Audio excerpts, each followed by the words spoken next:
What's going on, people? CP3 live in the lab, coming to you with Sports on the Hill podcast. Excuse me, live on True Radio Network. Victory Monday, Washington football team, NFC East Division champs. Who could have thought it? We talked about it. We didn't know if it was going to happen, but damn it, here it is, 2020 NFC East champs. Robbie, how are you doing tonight, good sir? I'm doing phenomenal. I can't believe it. I know we did talk about the possibility that it could happen, and we talked last week about how there was so many possibilities, but we didn't know what was going to happen. We didn't know if the Eagles were going to try to take it from us. Luckily for us, they didn't try as hard as they could have, but it is what it is. I'm just so excited to get it. I'm gonna drop a couple of quick facts on you. So we've done our show for 5 seasons now, right? This is season 5, and every team of the main four, what most people talk about it, the NBA, NHL, you know, um, you know, the MLB. We had gotten a division title in all of them up until right now. The Washington football team, the last time they won a division title was before our show ever started. And 2015.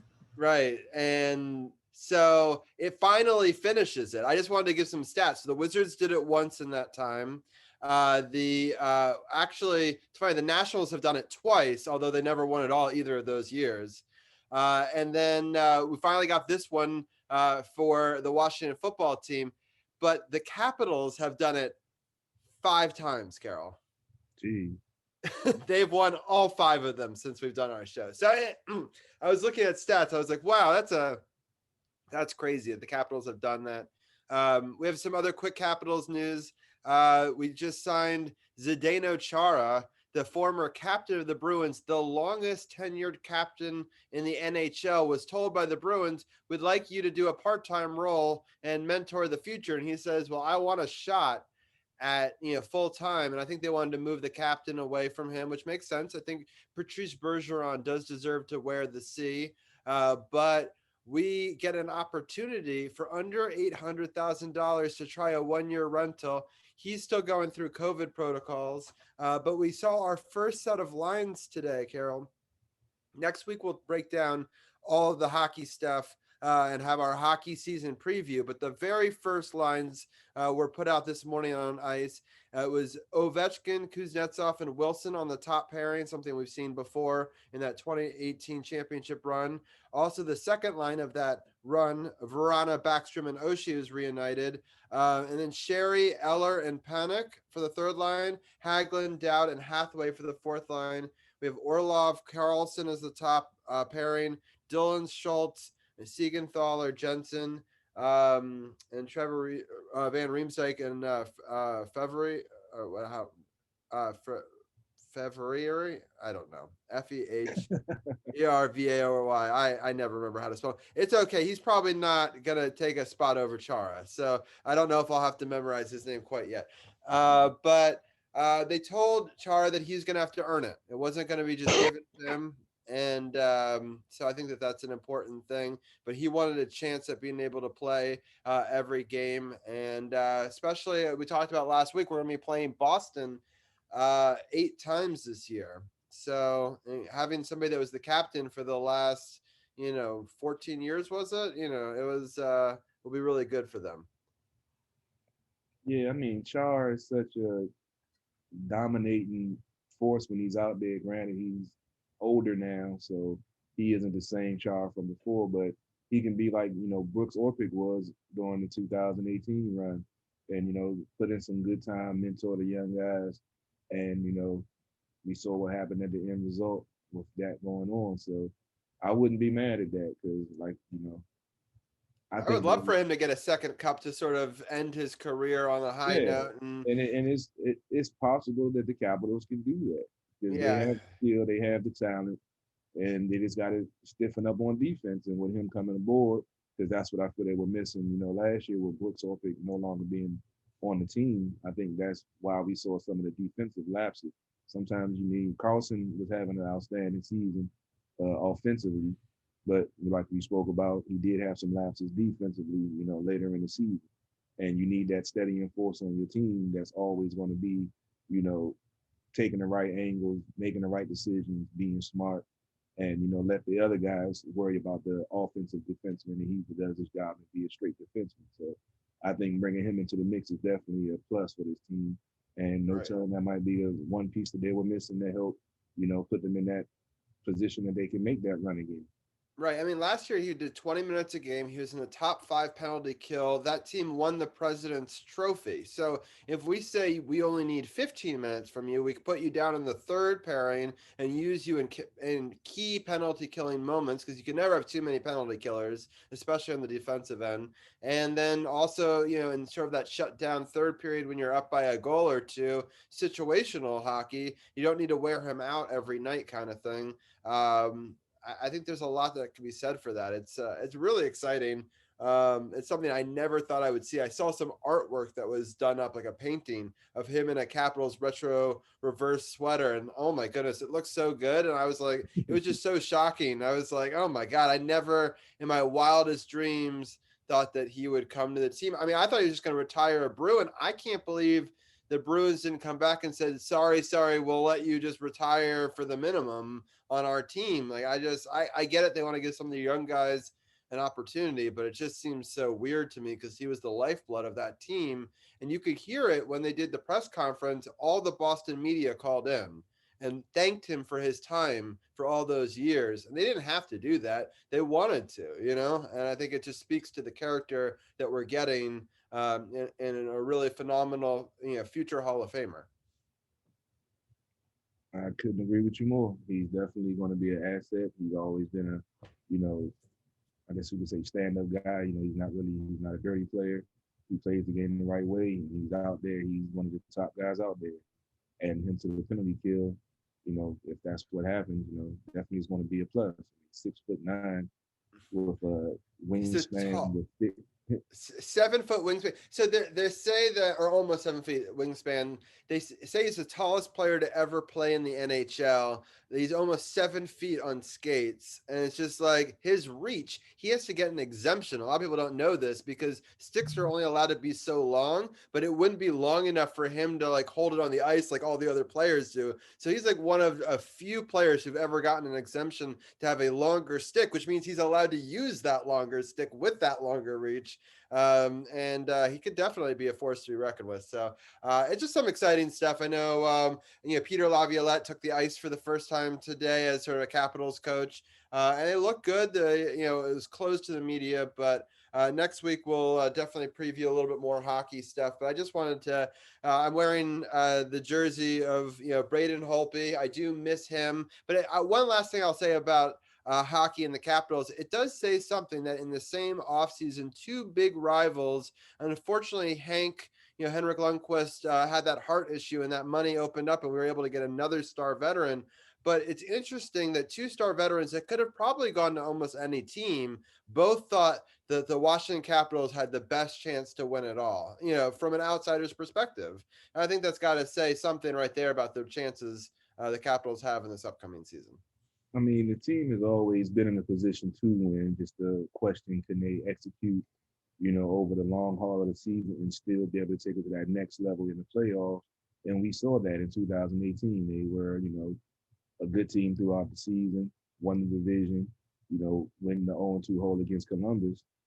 That overtime goal sparked everything else, and they went on that impressive run, winning all the games, winning all the series on the road.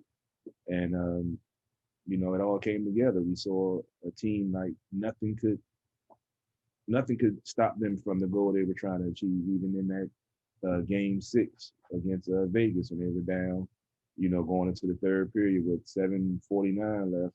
I mean, the game was tied, and they got the goal to go ahead on that, puck that was just sitting behind Fleury, and he was able to push it in, and they just had to play solid defense for that last 7 minutes, and they did everything properly, did everything right, and they got to the ultimate goal. And I think bringing on someone like Char, along with the core that they already have, and another year under the belt of some of these young guys that played last year, and they can only get better. And we are talking about Rana, We already know about Ovi, Kuzi, Backstrom. We have the veterans that we know we're going to get, but then we have the young guys that, they still have more potential, can get even better. So it's going to be fun to watch, and hopefully we'll be watching another, historic run to the Stanley Cup in 2021.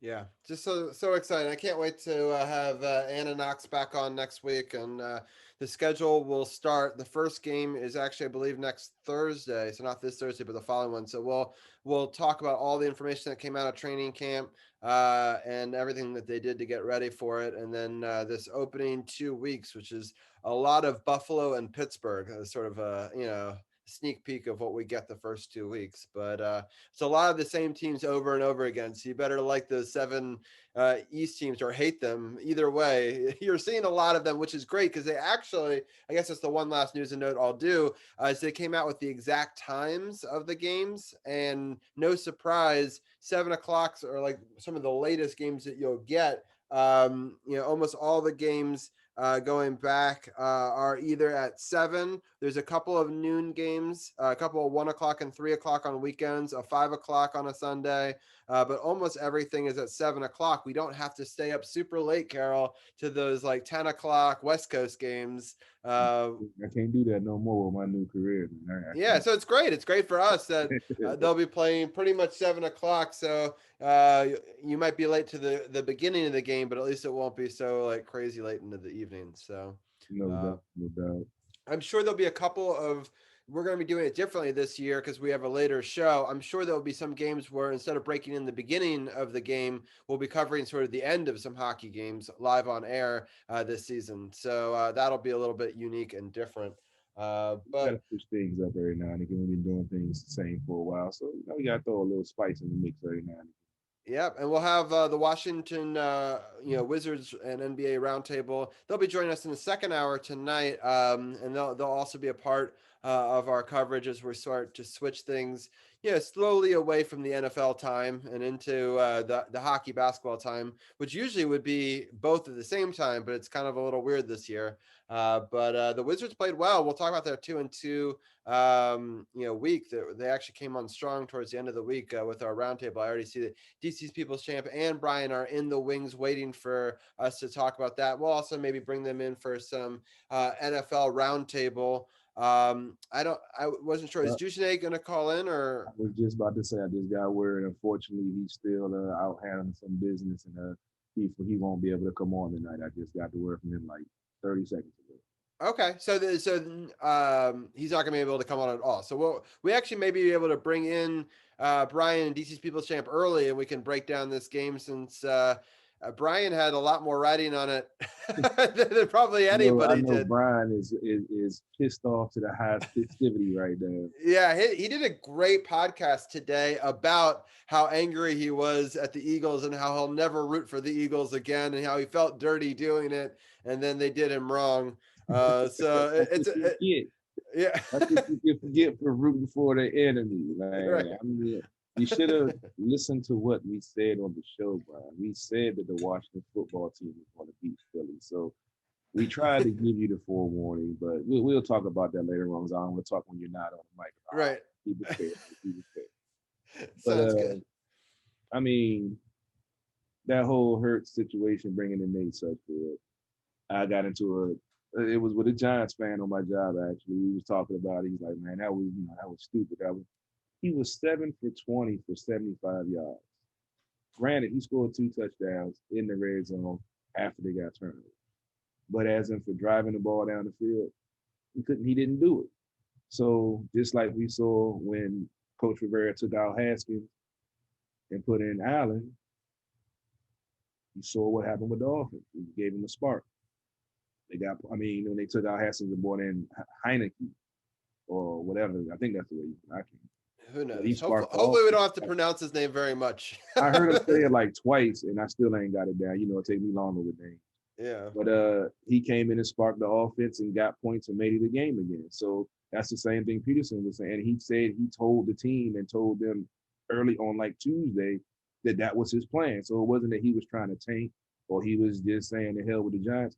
That was the original part of his plan. So, I mean, Yeah, Hurt mentioned that actually they were supposed to go one half each way, but he thought that Hurts was playing well and he didn't want to just take him out right then, at halftime, which I get, like give him a little bit more. But the reality is they didn't pull him when they were up. A lot of people are thinking that that's what happened. That's not what happened. They pulled him when they were already down. And the Washington football team has had a tendency in the second half of games to figure quarterbacks out, where they sort of let them run wild on them. They were top 5 worst at point different or getting points allowed and not scoring in the first half, but they're top 5 the other way in sort of coming back statistics. I mean, that's how they were able to win 5 out of their last 7 games. I mean, people sort of forget that.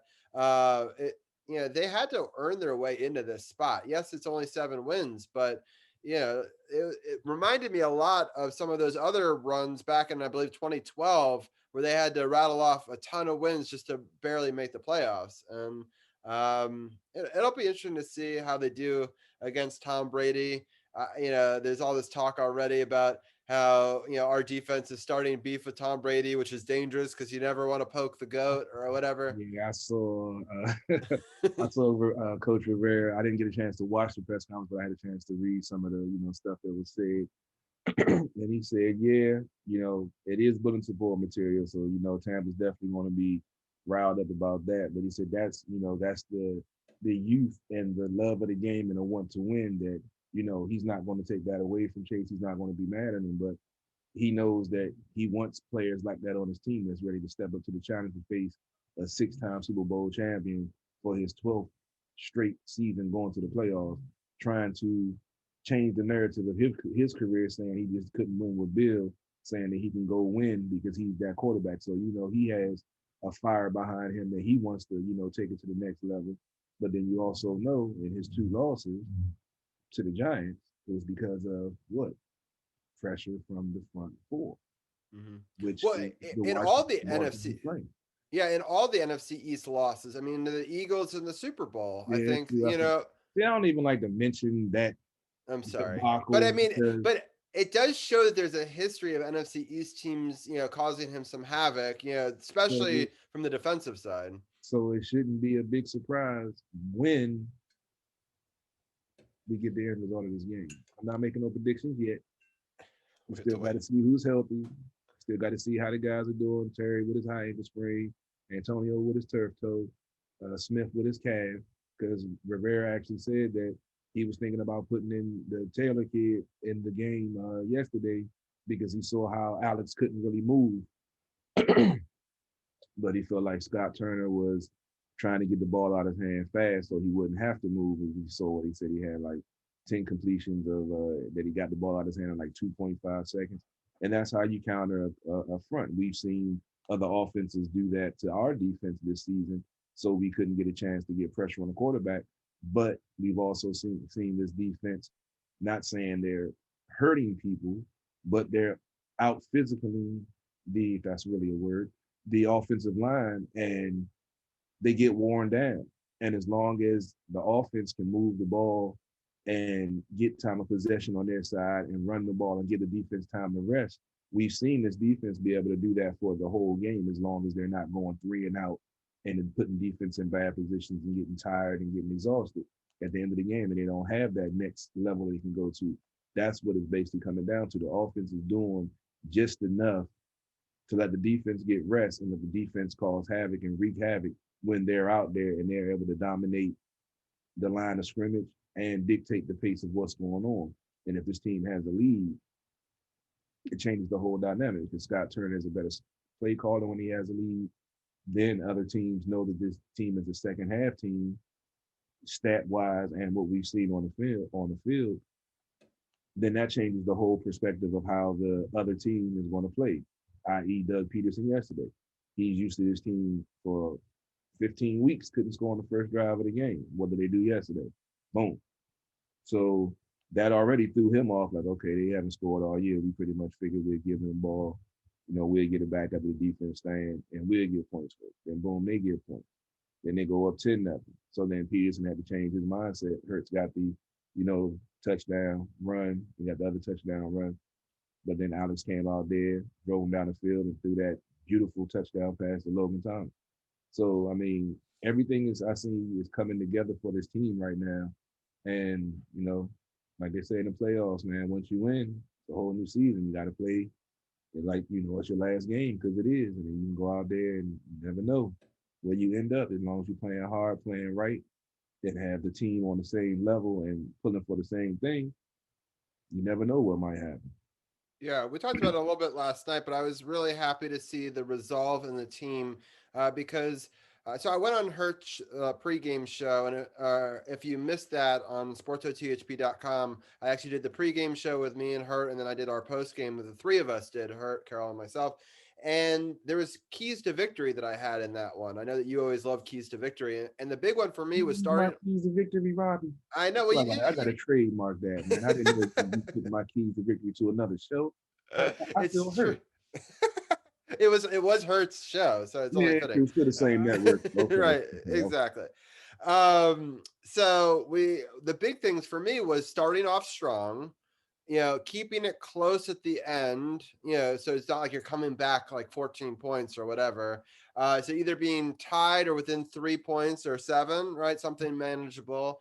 And just, unfortunately, we didn't really like limit turnovers, but that would have been one of my keys. But I thought that just those turnovers, we addressed it a little bit last night, but those turnovers were like kind of crazy. The first one to McKissick, granted, high Alex threw the ball high, but he had a man in his face. He had to get some touch on it.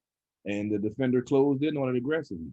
And, McKissick bumped it up in the air, and the defender was aware enough when the ball came in his grasp, he held on to it. And, we know what happened there. And then the second one, as Hurt broke it down great on our post game, because I didn't even get a chance to see the pass interference that he saw. But the defender actually had him in a horse collar. And the reason why he slipped because he fought out of that and they didn't call the pass interference. And so, linebacker has an interception. So, I'm granted, they happy. were bad timed interceptions, but you really can't put the blame on him for both of them. Yeah, I'm happy that Hurt mentioned it because I thought when I saw it live that it could have been, but it happened so quickly and they never really replayed that angle again. So, it was basically, a non-mentioned thing. So for me, they did all the right things because I kind of felt that the Eagles, if it was close, they weren't going to try that hard in the end. And that's the difference between tanking and going all out, right? So it's not that they're tanking, they're just not necessarily putting everything on the line because in the end they would have lost 3 spots in that draft. And I know people don't like to talk about that, but at this point they didn't really have a whole lot, and they don't owe the Giants anything. They're not going to be like, like they probably hate the Giants more than they hate us. That's a bigger rivalry in a lot of ways. So I think it kind of all ended up, the way that I expected. I didn't think Nate Sudfeld played pretty well. He could have probably played better, but I don't think. Oh, he sucked. Yeah, he didn't. He sucked good in a good way because it benefited us. But I don't know. We've seen him play well. He played well against us. What was it? 2018. He had I believe they won that game, and he played pretty well. So the way he looked yesterday, I don't know if it was. Well, he was inactive for almost the whole season, so Yeah, I don't know. I don't they even know how many reps he was getting. Even though they said they were going to put him in the game, I still don't know.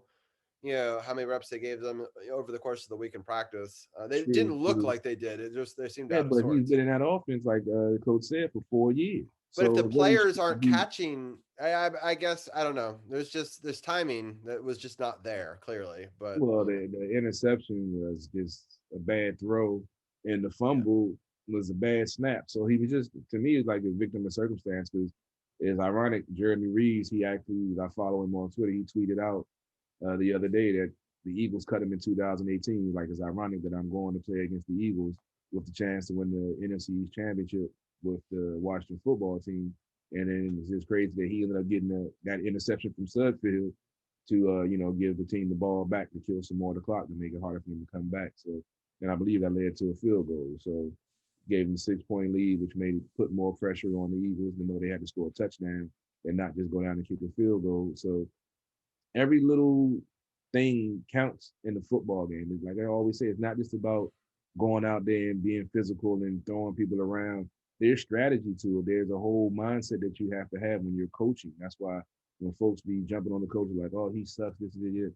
you don't. It's so many different layers and strategies to it. It's not just about the guys going out there to perform or not performing. It's about having a good game plan against another team, and sometimes the other coach out coaches you and has a wrinkle in his game plan that sometimes causes problem. We see that with when Jay Gruden was here. Once they threw a wrinkle in it, he was done. He was a deer in the headlights the rest of the game because he didn't have the knowledge or the know-how or the strategy to know how to counter that. But now you have a coach that's been through a lot of different situations in the NFL, coaching and playing. So when he sees a wrinkle, it's nothing that he pretty much hasn't seen before, being in the game so long. So he knows how to adjust to it or counter it or make the team stop doing it because he, can key on something else. So it's just having that knowledge and know-how along with your players executing and you putting them in a position to execute and be successful, then it's all What's for your that. what was your thought on not going for three and just trying to get the touchdown? I know the analytics at the time of the game, they were talking a lot about how the current analytics say that that's the right call, but I kind of just say tie the game there. I mean, it's sort of in a similar situation, but I guess different than the end of the game where Ron, Riverboat Ron went for two against the Giants instead of tying it there. It seems odd to me. But what is your I take on that? mean, Peterson has always been that way. When he went on the run to win the Super Bowl, he would go for it all the time. So that's like not something that's out of his character. I would have took the three being the point of the game where it was and his offense not being as effective as he had hoped and the Washington defense being, doing what they were doing. So it at that point, it didn't make sense to me not to take the 3 points and then, put your defense out because the offense really wasn't you know, burning hot. It was doing enough to, move the change and burn some clock, but you wasn't really worried about them going on the 80-yard drive to, put 7 points on the board. So I would have kicked the field goal, put the defense back out there and, try to get more pressure on Smith, knowing that he couldn't really move and see what could happen. But, like I said, Peterson has always been, an aggressive play caller. And I always give him props because he sets his plays up. He doesn't just do stuff just because, like we've seen when Gruden was here. Oh, I want to go three wide receiver, one tight end, one running back, even though it hasn't worked all season. But it's in my playbook, so I'm going to call the play. No, he goes to the strength of his team and does what needs to be done to get his team sparked and get him going in the right direction. And it isn't about his ego. So coaching plays a big role in it. Yeah, talk about spark. I think we talked about it last night, but from the tight end position, I mean, I just can't get over that play to end the first half. Getting that touchdown. Logan Thomas. Just an incredible catch over two people. I thought at the time I said we just need a field goal at least to get it close. A touchdown would be nice, but just I felt like momentum was slipping from them because they were up 14-0, or sorry, they're up 10-0, and then they're suddenly down 14-10. And so I thought if they could just get a field goal and get it to within one, that would be really good going into the second half. But I was just I was so happy they were able to score a touchdown there, which I thought was the difference maker in this game. Definitely. I mean, you gotta get touchdowns. The field goals are cool, good to put points on the board, but when you get into the red zone, you have to score a touchdown. And on the flip side of that, we've seen that with our defense. They're one of the top red zone defenses in the league. If not, I haven't got a chance to check the stats at the end of the season, but they are one of the best defensive teams in the red zone that they don't give up touchdowns. They give up field goals. We've seen this team make stands on the goal line and get the ball turned over on downs because the other team didn't take the field goal. So I think with the defense playing like that, like Hurt said, if the defense that the team that beat the Cowboys twice goes out there against Tampa Bay, it's going to be a long day for Tom Brady. I mean, he's a great quarterback. I'm not taking nothing away from him, but we know what happens when pressure gets to him. And we've seen, we talked about Chase Young making his statement that he can't wait to, play against Tom. And we know it's bulletin board material. So we've seen Chase back up his words. We talked about the fans that was talking about he was a bust early in the season, talking about, why isn't he doing this? Why isn't he doing that? And as we say over and over again, it's not a sprint, it's a marathon. It's not how you start, it's how you finish. It's so funny that week 2 we were saying he was going to get his, and people were doubting it. And they were saying he's not worth it. Not it's a bust of a pick again. And I thought maybe in the second season he would have a blow up year. I didn't expect, defensive rookie of the year. I didn't think it was going to blow up that fast. But we saw teams double teaming him and opening up opportunities for other. Triple teaming him with the tight end, the guard, and the tackle. Yeah, in How week is 2 of his anybody gonna NFL get a sack career. when you got 3 people? Yeah, Oh my God. in week 2 of his NFL career with no preseason, they were doing that to him. So like, he's going to be a force. Well, he definitely is. And I mean, I've seen some of the, I follow him on social media, some of the stuff I can't remember. I should have wrote it down. But he has some great quotes being 21 years old and being the leader that he is now, already having a captain, C on his chest in his rookie season, being considered for defensive rookie of the year, playing at home for the team that he loves. And you see the difference from somebody that wants to be in the NFL and somebody that wants the NFL lifestyle. Yeah. You can see the difference from the guy that got cut last week to the guy that's being in the talk of being defensive rookie of the year. What a good call.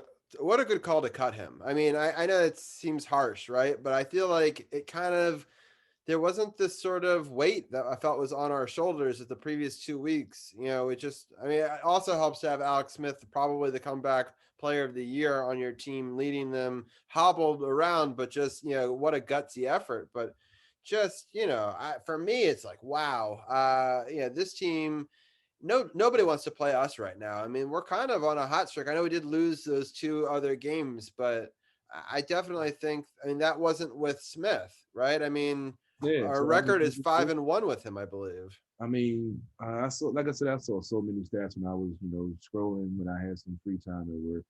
But I believe Hurt said that the Washington football team is the hottest team right now in the last 7 weeks. They were 5-2. So they were tied, I believe, for top. Yeah. Yeah. Well, like I said, I saw it out. That's why I don't want to quote too much because I might get it wrong. But this team is playing some good ball, and we spoke about it over and over again throughout the season, Dujan and myself, about the progress you're seeing in this team from week to week in the first year of Coach Rivera's tenure, with no OTAs, with no preseason, with no training camp for real, and he would have got an extra week of practice because he's a new coach on a new team.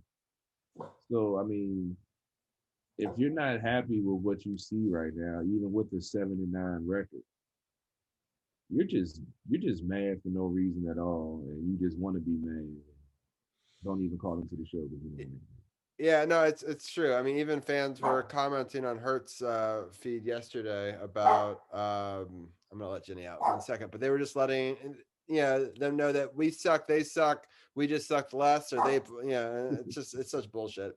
But there'll be an asterisk in the NFL 2020 going there. Yeah, we suck, but we won the division. Yeah, we'll put that in. Exactly. I'm just happy that if we had lost that game, all 4 teams would have had 10 losses. That would have been crazy. Yeah, wow. And then 6 and 10 team win. I mean, 7 and 9. We've seen 2 other teams do that, but to have a team with only 6 wins and 10 losses as your champion of a division and get to host a playoff game against a team like Tampa that has 12 wins, that's just wrong. Yeah, it's crazy. But the last person to do it, who had a team that was 500 or below to win a wild card game for the NFC, was a Ron Rivera-led team with Carolina. So if anyone knows how to do it, it's him. And he feels confident because, like he said, if he feels like Taylor needs to go as quarterback, he doesn't have a problem with that. Because, like I said, the way this defense is playing right now, as long as, like I say, as long as they get rest and don't get, the offense doesn't put them in too many bad positions, i.e. turnovers and, just changes for their fifth field position after the defense and got off the field on the 3 and out. And, the defense can, get some pressure and possibly get some turnovers. This team is dangerous, man. And we've seen when the front 4 starts getting pressure and that ball gets tipped or the quarterback rushes his throw, turns into a turnover because, they talk about the secondary, but when they've had a chance to get their hands on the ball, Cameron Curl, Jeremy Reeves, Kendall Fuller, they've got the ball. So, I mean, I love what I see right now from this team, and it's only, in my opinion, it's only going to get better. Why don't we bring in DC's People's Champ and I'll let Ginny out and we can get his thoughts on the matchup. All right, let's do that. I'm still sharing. I have education. I'm not ignoring you on Facebook Live or my comments. I'm just still sharing. So once I finish sharing, I will address your comments if you're making them. So don't think I'm not paying attention. We got DC's People's Champ in the building, I think. I see a black square. Where you at, DC's People's Champ? My Zoom is loading. It's the thing is spinning, and I think it's frozen. It should be coming up right now. There we go. There we go. Technology, baby. You gotta love it. Word. What's going on, CP? Ain't nothing, man. Like I said, just sharing some more Washington football team groups. Just enjoying, Victory Monday, NFC East champs. We talked about it, but we didn't think it could happen. I know I was the one that gave, I think I was 10-6 or 11-5 on our preseason predictions or whatever. So, I was way off, but I felt like this team could come together under the coach the way things started out, the way he took over and, immediately made a culture change along with all of the other stuff that was going on that we're not going to talk about.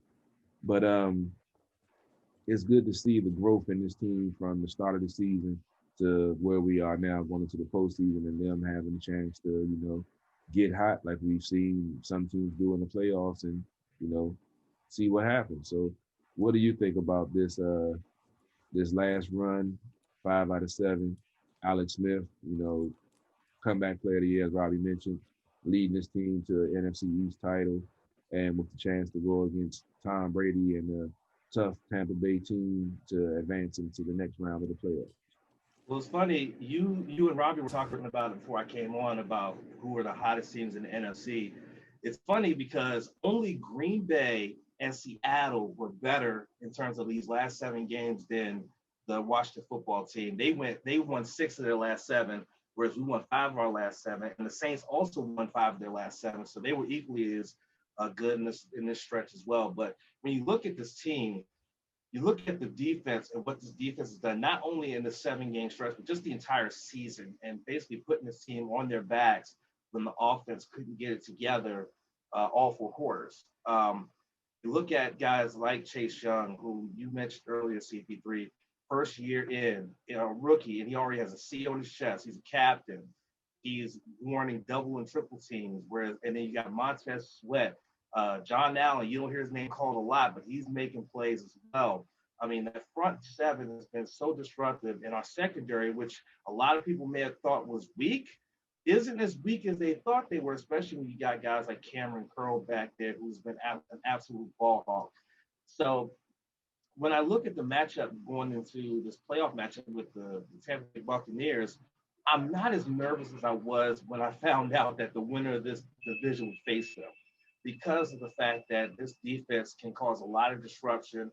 Tampa Bay's O-line is pretty stout. I won't take that away from them. They have a stout line, which gives Brady, who is not a very mobile quarterback, time to go through his progressions and get to his receivers. He's got a lot of weapons.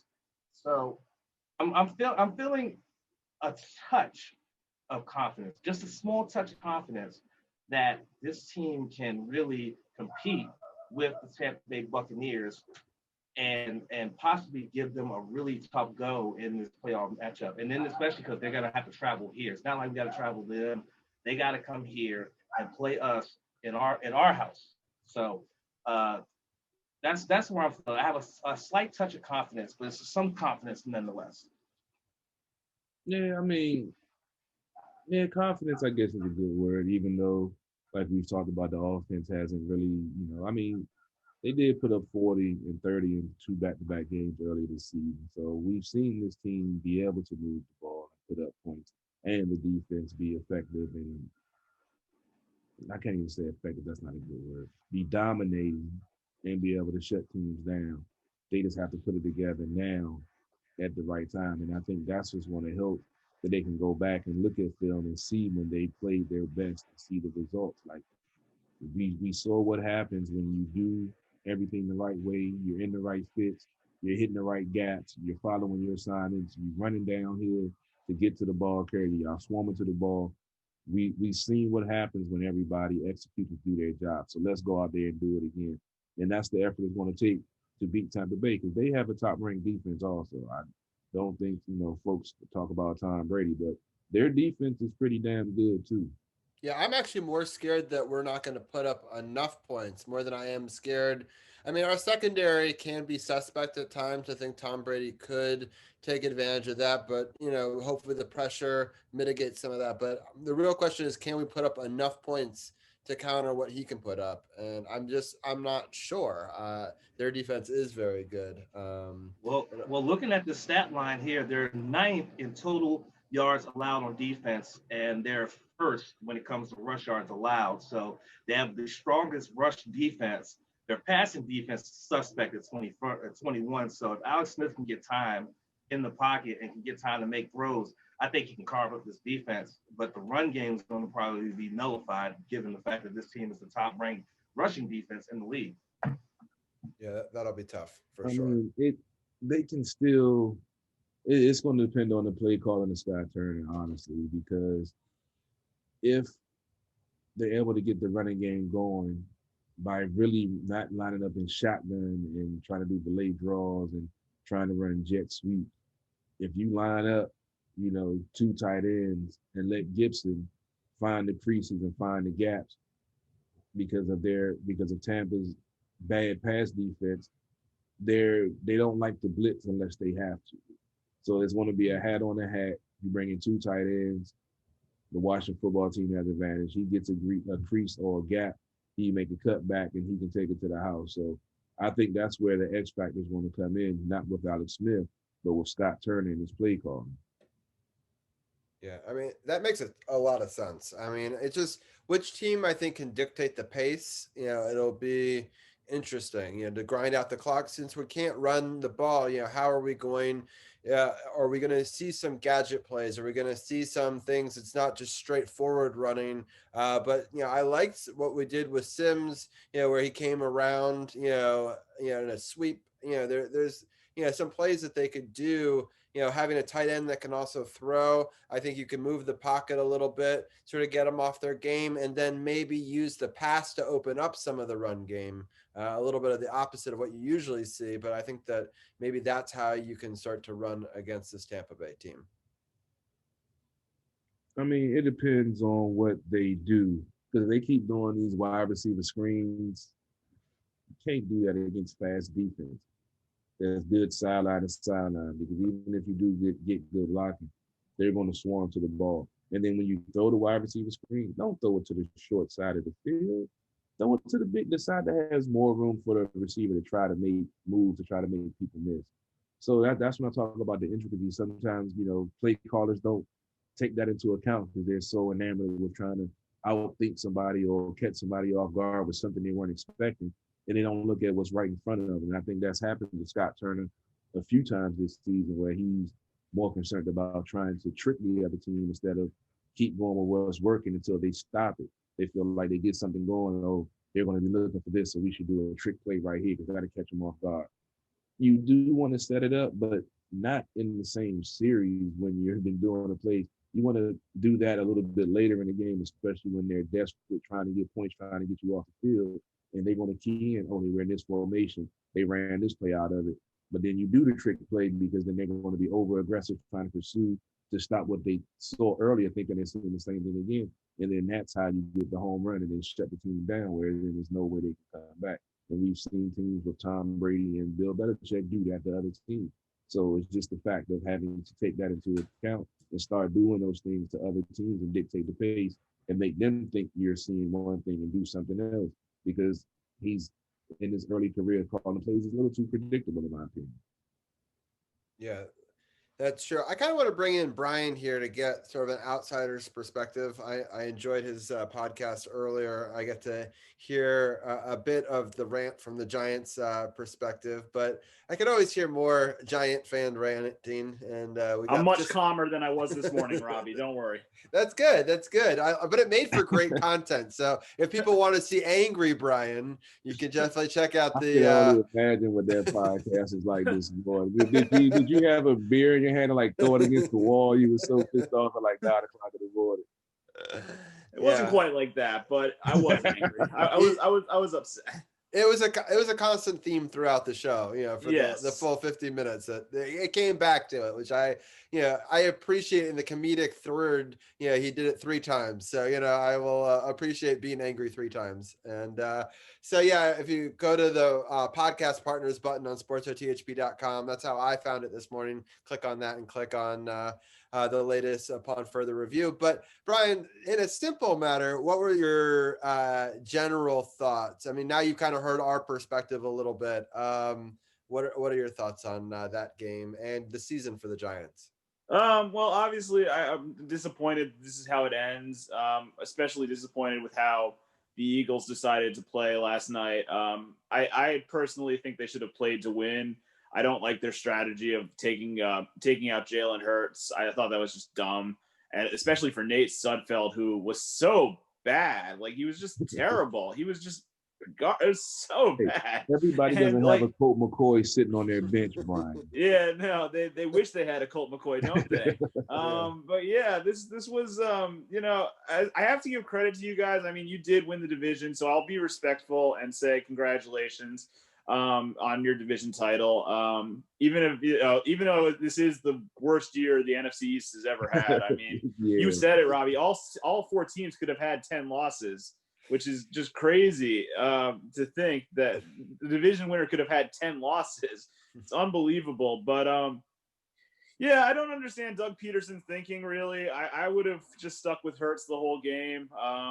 I didn't know that they were originally planning to do Sudfeld for one half and Hurts for one half and Sudfeld for the other. But I would have just stuck with Hurts the whole game. And you're right, they don't owe the Giants anything. We hate them. Fuck the Eagles. I hate them very much. But there you go. But at the same time, they don't owe us anything. But you play to win the game, and they should have played to win. Yeah, I agree. I can't say I was super excited about that victory. It's not like I was like, oh my God, we crushed the Eagles, who were trying their hardest, and it was a gutsy performance, even though it was a 6-point game, which usually you would say it's a 1-possession game. It must have been close. It didn't feel that close. And towards the later stages of that game, it felt like, let's be honest, the Eagles had some key players out also. Their starting running back was out, Cox was out, and a couple of other players. So, I mean, for them to, play at the level that they did with, Sudfeld out there, Hurts out there, rookie, making his, 3rd start. I mean, they played well, but at the end of the day, Washington did enough to get the victory. And like Peterson said, he felt like he put Sudfeld in a position where he could have won that game if he would have been effective. Now, we've seen, a lot of our ex-quarterbacks come back and, beat us. So when they put him in, I saw a couple of folks on social media like, it'd be so 2020 if Nate Sudfeld comes in and brings the Eagles back to defeat the Washington football team and knock them out the playoffs. So we've seen crazy stuff happen when other teams do something that wasn't, thought to be orthodox, was unorthodox or whatever. So, I mean, Peterson said he felt like he was put in a position where he could bring the team back. He'd been in office for 4 years. He knows the offense. All they did was go out there, execute and throw the ball well. And, he pooped his pants out there. I mean, pretty much all you can say, man. So, I mean, I can't look at it as he tanked or that he didn't play to win. He had a game plan that he told the team he was going to do, at the beginning of the week. Like he said, he thought he was going to take him out at half, but he let it go to, the 4th quarter when they were down and see if the Sudfeld could bring him back because his contract is up. They're making the decision they want to keep him. They already got the Carson Wentz situation with Wentz saying that he wants to be traded. He feel like the situation can't be, salvaged. The Eagles have a different perspective, feeling that they can talk to him in the offseason and talk about how much they, traded up to get him or how much money they've invested in him, and they think that it can be salvaged. So I feel like those things played into it into him putting in Sudfeld. So I don't look at it as they didn't play to win. I just look at he had a game plan that he wanted to do for the future, knowing that he wasn't going to make the playoffs, win, lose, or draw. So let's evaluate some talent against another team, which we didn't get to do in preseason, to see if this guy should be on the team next year. Nate Sudfeld was trash. Say what? Nate Sudfeld was trash. Oh, he played fair trash, but so bad. I mean, when we drafted him, I thought he was a decent quarterback. And then when the Eagles signed him the year after, like I said, I believe he beat us the time that he started against us. So, I mean, he just, looked horrible yesterday. Maybe it was the pressure. I don't know. Maybe it was a primetime game. We've seen Washington football team before this season having 2 good primetime game showings this year, which we aren't used to. Maybe that got to him too. He was on the team when he was bad at Monday night, so maybe that still stuck with him. Yeah. All right. Well, I have a question for you, Carol. So there's sort of 2 ways that we can do this. We could do like an NFL breakdown where we break down the playoff games. We could either do it before the Wizards talk, or we could do it, bring these guys back in and you in it and do it at the end of the show. Which would you prefer? Let's go ahead and rock with. I'm interested to hear this NBA talk because I didn't know the Wizards had won 2 games. I saw they had beat Brooklyn, which was a shock to me because I heard y'all talking about how hot Brooklyn was. So I'm definitely interested in some of this NBA roundtable, especially with the one game that Westbrook didn't get a triple-double. The team played very well and beat Brooklyn, I believe you said, right? Yeah, it was a very close, indeed. It was some, yeah. I was actually surprised we won that game against the Nets. Well, we'll break down each and every one of them. But I was gonna tell Tim to get on. Just because I told him 9 or 10 o'clock, but we're going to go to it a little bit early. So just give me 1 second. Yeah, no problem. We can also talk a little bit about the matchup with Tampa Bay. Yeah. Why don't we break down that one, and then we'll bring in Tim and Arun after that. All right. Yeah, the Tampa Bay, like I said, I didn't have a chance to keep a close eye on them this year. But, like I said, top-ranked defense. We talked about the secondary suspect, but they get good pressure up front. So if the offensive line can do their job, if the offensive coordinator can, get the run game going and get the play action game going, get them to use their aggressiveness against them, which we've seen teams try to use that against us, then it's going to be a whole different game because this team is playing some good ball. They're playing inspired ball. Their coach, fought off cancer during the season. He finally made the move to get rid of, the distraction on the team. And I feel like we saw that, the game the week before. We saw this team play with basically no heart, like they walk through the game. And Dujanay had a great point last week that I didn't even think about that, they probably had felt a certain way about him still starting with his second COVID violation. And even though they took the C off his chest and, fined him $40,000, the fact that he was still on the team when the head coach was talking about, changing the culture, I think that really affected him. So, and I think going forward now, they know what's on the line now that Chaston gave Tampa Bay some bulletin board material. They know they're going to play they A game. So we want to see how that bulletin board material, transpires during the game. That did help the team and put them in a position to know they had to step up and play to back up their captain's word, or are they going to allow the Tampa Bay to use bulletin board material and impose their will on this Washington football team at home, even though it's no crowd, but still home as we talked about Tampa has a travel. What about you, DC's People Channel? What do you think? As I said earlier on, I mean, Tampa Bay's run defense is going to be what's going to be the problem.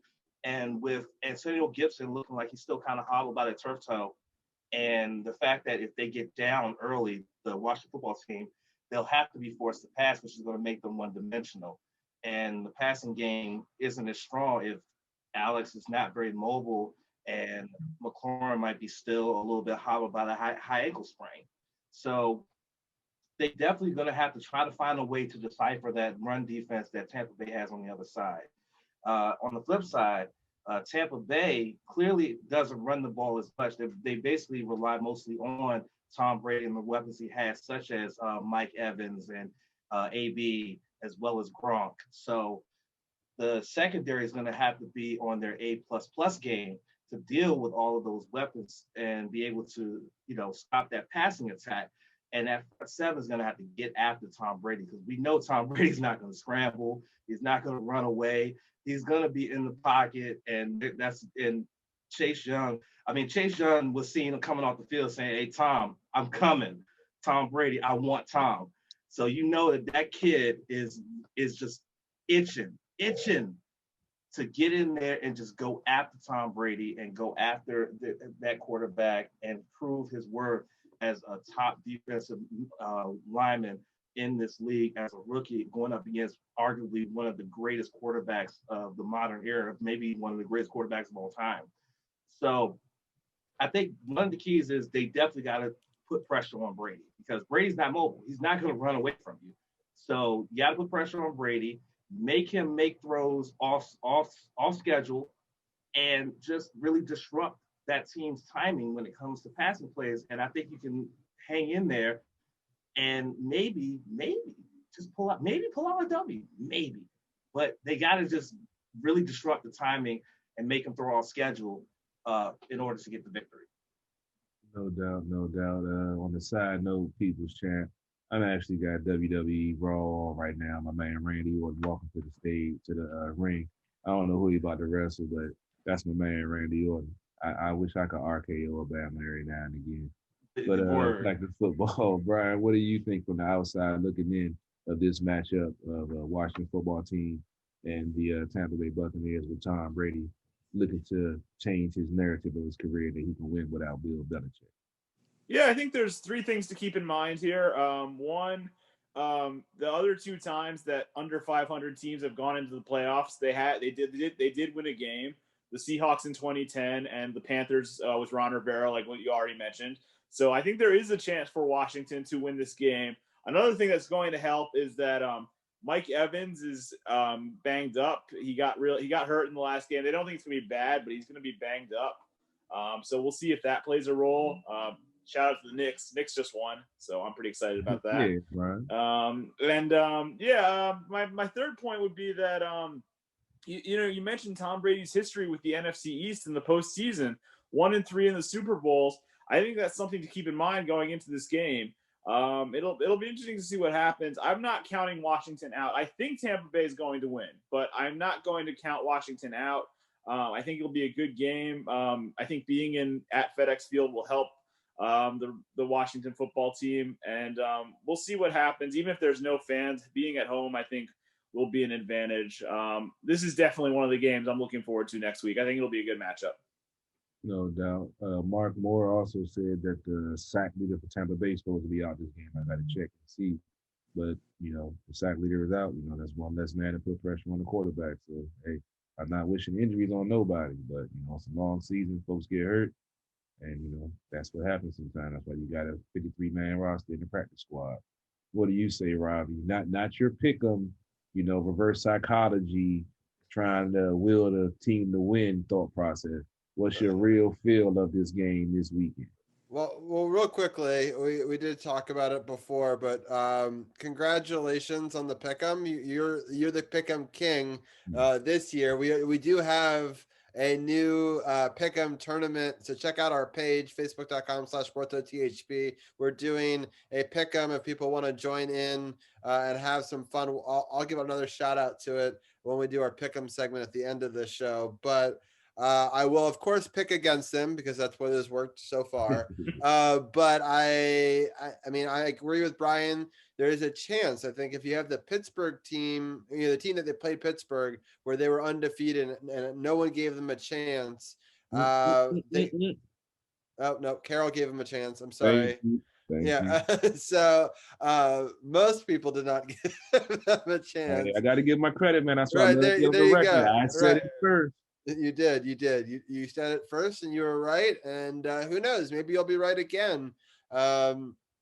It's definitely possible. I am happy it's at home because if it was in Florida, they probably get to have their fans there. So I understand we don't get to have ours, but it's at least a situation where they don't have theirs. I think pretty much. I think they made the protocol once the numbers spiked up that all NFL teams won't have any fans in the stadiums anymore. Oh, is it for the playoffs? Okay. Yeah, I think for the playoffs also. I think it was going forward. So I don't think any fans are going to be attended to any of the playoff games. Interesting. I did not know that. So, but actually, there's going to be 6,000 fans at the Buffalo Bills playoff game. They Really? announced this week. Yeah, in New York. They announced Governor Cuomo said that 6,000 fans would be allowed to go to the Bills game in New York. I guess they figured the cold to kill the corona, I guess. they're testing everybody before they go in. They said they're going to test before and after. So I think that's fun. That's cool. Yeah. That's I really think it's cool. the right way to do it.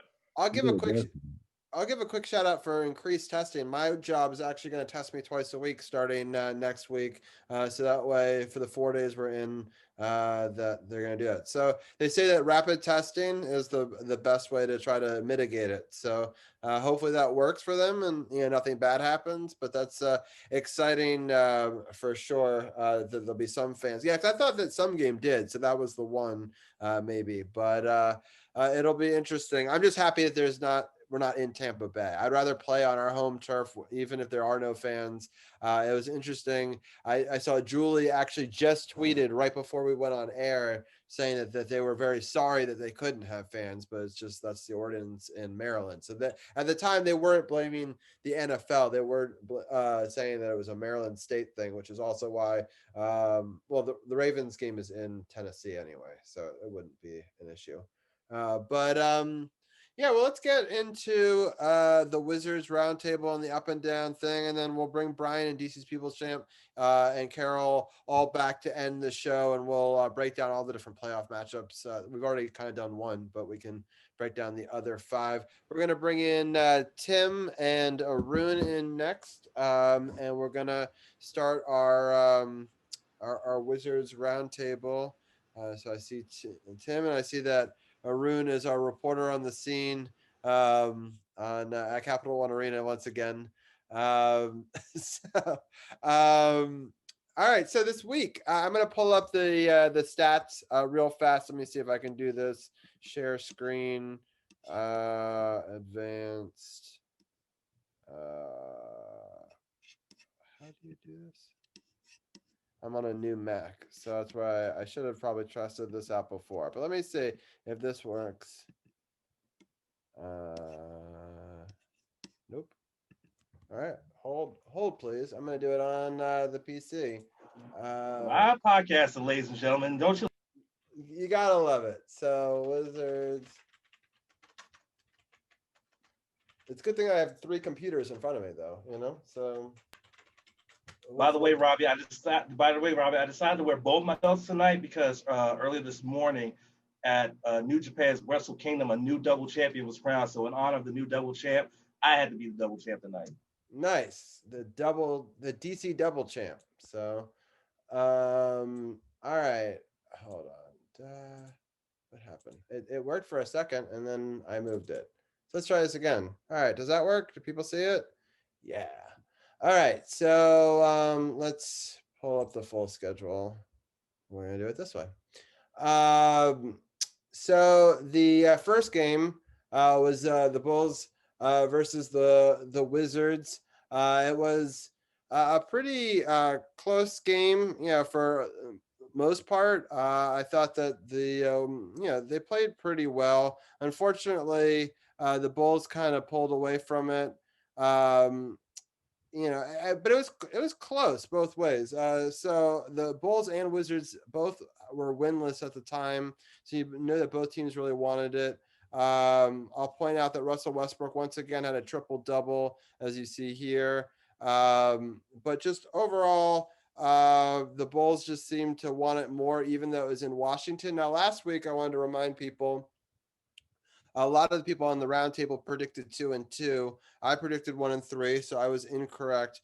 But the thought process was that they would either split the first 2 and split the second, or win the first 2 and lose the second 2. Most of the team, I don't know if anyone had us losing to the Bulls twice, but yet winning a back-to-back game and then having to go on and beat the Nets. So they did it the hard way, I would say. But overall, it was an interesting matchup. I'll let DC's People's Champ, I'll let you give your first thoughts on this game.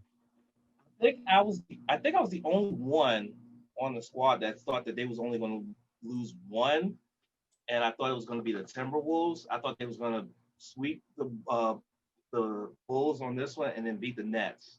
So I was dead wrong on that one. This game right here was just very interesting just because of how close it was, and the score can definitely show that. Russell Westbrook with the triple double and the fact that he was up there getting boards and getting some dimes and stuff like that.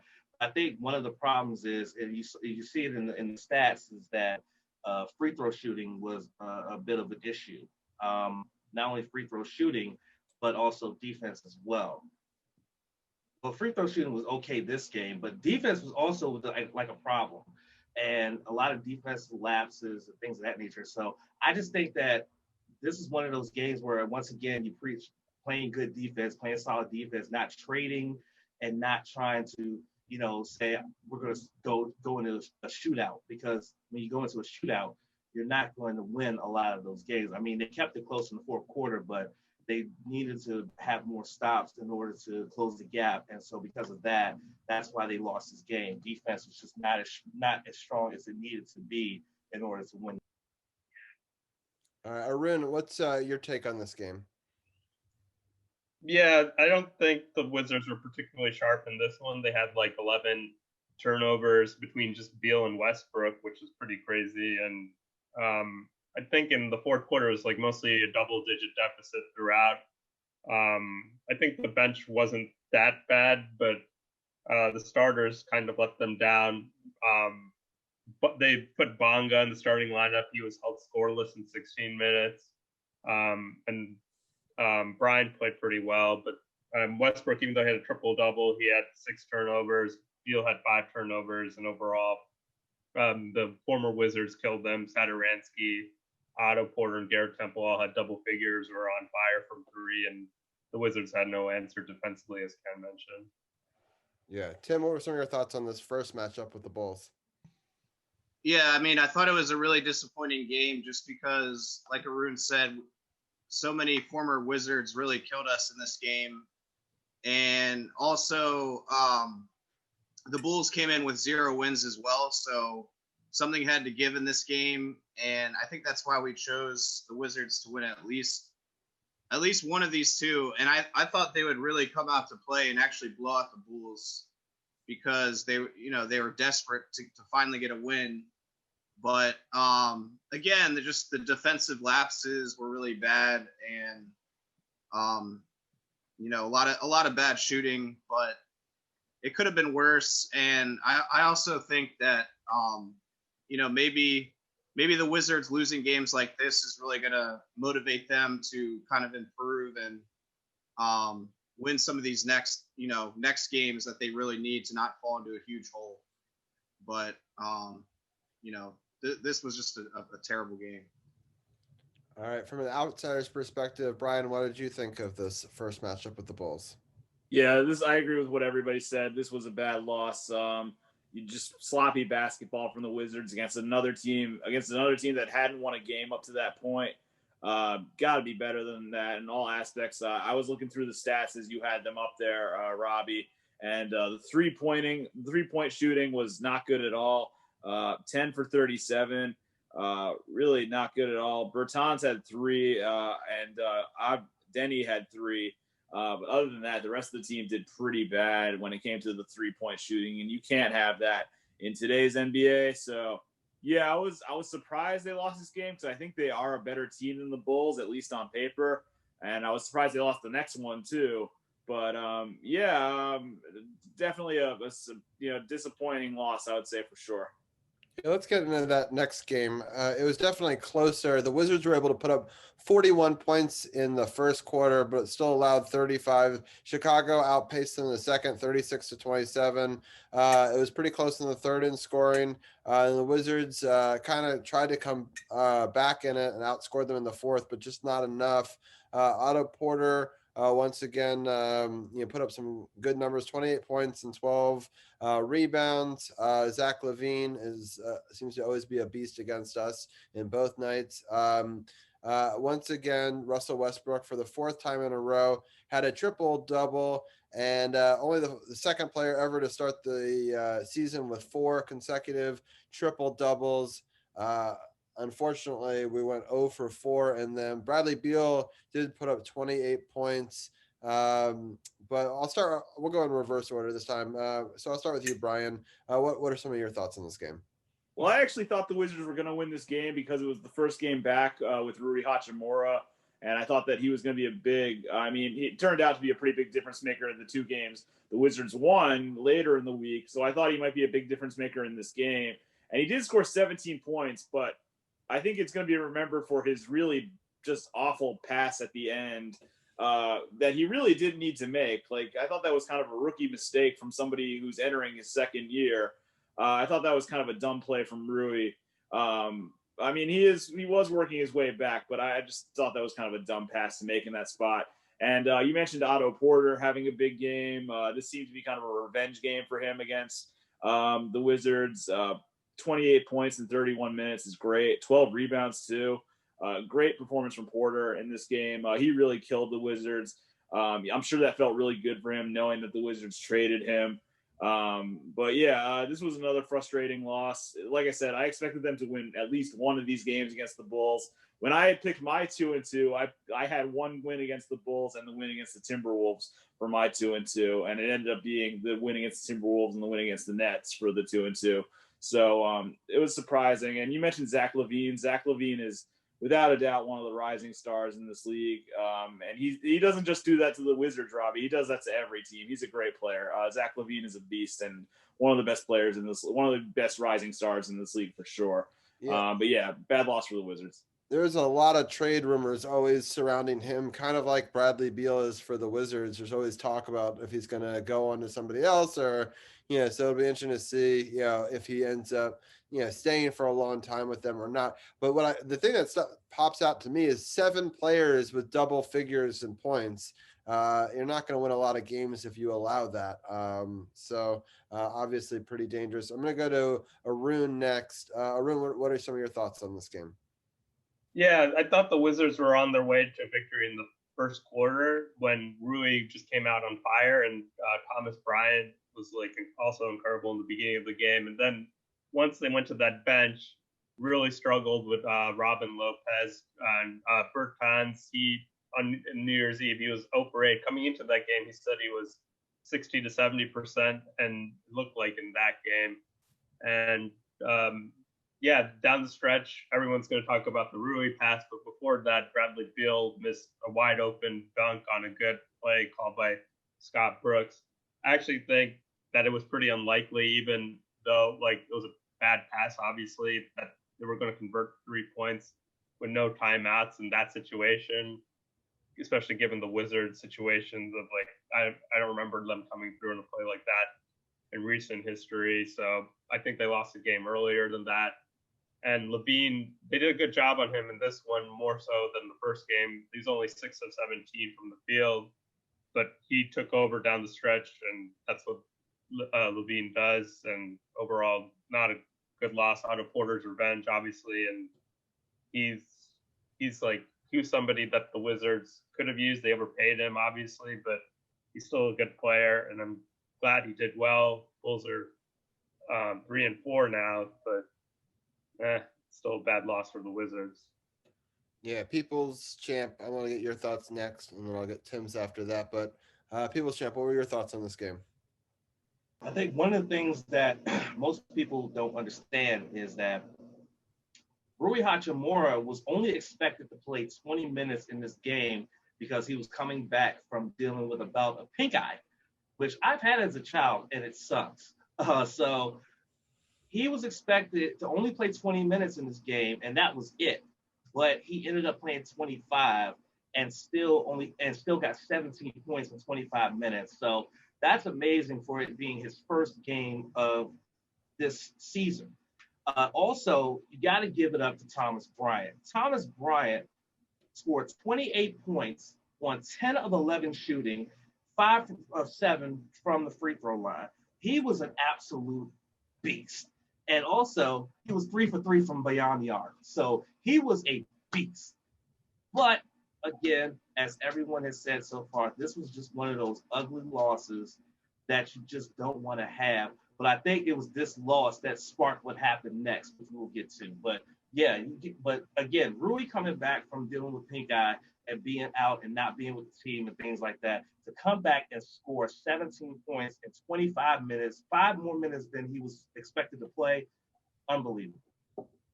For sure. Tim, what are your thoughts on this before we get into the third game? Yeah, I mean, it's a very disappointing loss because also the Bulls had 4 guys out because in the COVID protocol. So not only are they a non-playoff team that was playing shorthanded, but the Wizards also lost a second time in a row when they really needed to get in the win column. But I think this was already said, but the Latvian Laser had a terrible game. He was a minus 18 on plus minus, and he admitted that he was really bad. I think Arun's joke about his New Year's resolution trying to get into better shape than him was really funny, and you could probably do that with like 20 minutes of cardio a day.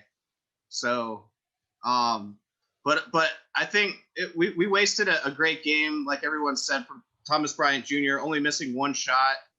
Also, I thought it was interesting that Brooks is still really playing with his lineups. Like in this game, Bonga had 0 minutes played, and he's started a lot of games and played some big minutes. So clearly with Rui coming back, he's going to lose out on a lot of minutes. And also Neto had another great game, 3 for 3 on 3-pointers, scoring in double digits. I think he's earned his additional minutes, and he's taking a lot of time away from Robinson, which is probably good because he does a lot on the offensive end. So again, you know, a game you don't want to lose. Everyone's going to remember that terrible pass, but really just not executing in the fourth quarter. Beal and Westbrook shooting a combined 16 for 37. That's not going to get it done because they're always going to shoot the most shots. But maybe, yeah, I mean, I think the anger in this game motivated them for the next 2. So. For sure. Yeah. All right. Well, let's get into the 2 more exciting games. We talked about that they needed to get 2 wins this week, so I'm happy they still were able to find a way. This next one, they go to the Minnesota Timberwolves. It's an 8:00 game the very next night. So Westbrook has not been playing in back-to-back games because he's been playing up a tremendous amount of minutes. In this game, the Wizards started off really hot, scoring 37, outscoring Timberwolves by 12. The Timberwolves kind of came back in the second, but then the Wizards put up a third quarter where they outscored the Timberwolves 40-14, and that was the real difference maker. They kind of blew the game open. Minnesota tried to make a game of it, outscored them by 8 in the fourth, but by that point, it was already a 21-point victory. I thought that a lot of players played really great in this game. I think Denny has showed that he's been really good. I know so many people wanted to call him a bust, and before he ever played his first NBA game, just because like, oh, he's European or oh, he's from the Israeli league, you know, that doesn't mean anything. Even if he's an MVP, like they were saying that that's like not as good as playing in college. But I mean, so far, I think he's been solid. I'm not saying that he's going to be our number 1 star, but he's a great role player. He plays with a lot of intensity. He gets a lot of rebounds, and he still puts up 11 points in a game and plays for 27 minutes. And the big thing for me is he plays defense, right? So it's something that a lot of Wizards players haven't been doing over the last couple of years. So I really like the starting 5. Even without Westbrook in the lineup, I think that sometimes Westbrook tries to maybe do too much.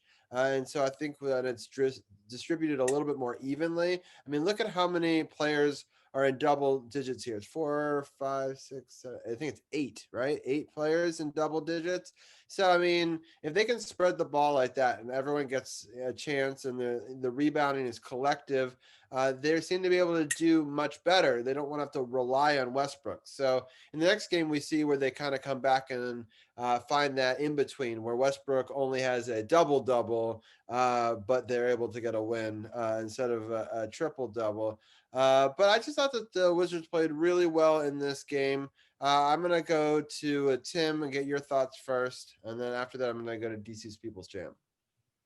Yeah, just like you said, Denny was a plus 32 in this game. So not only did he score some points, but the defense was really good. And actually, this game wasn't even as close as 21 points. Minnesota had a lot of garbage points at the end of the fourth quarter.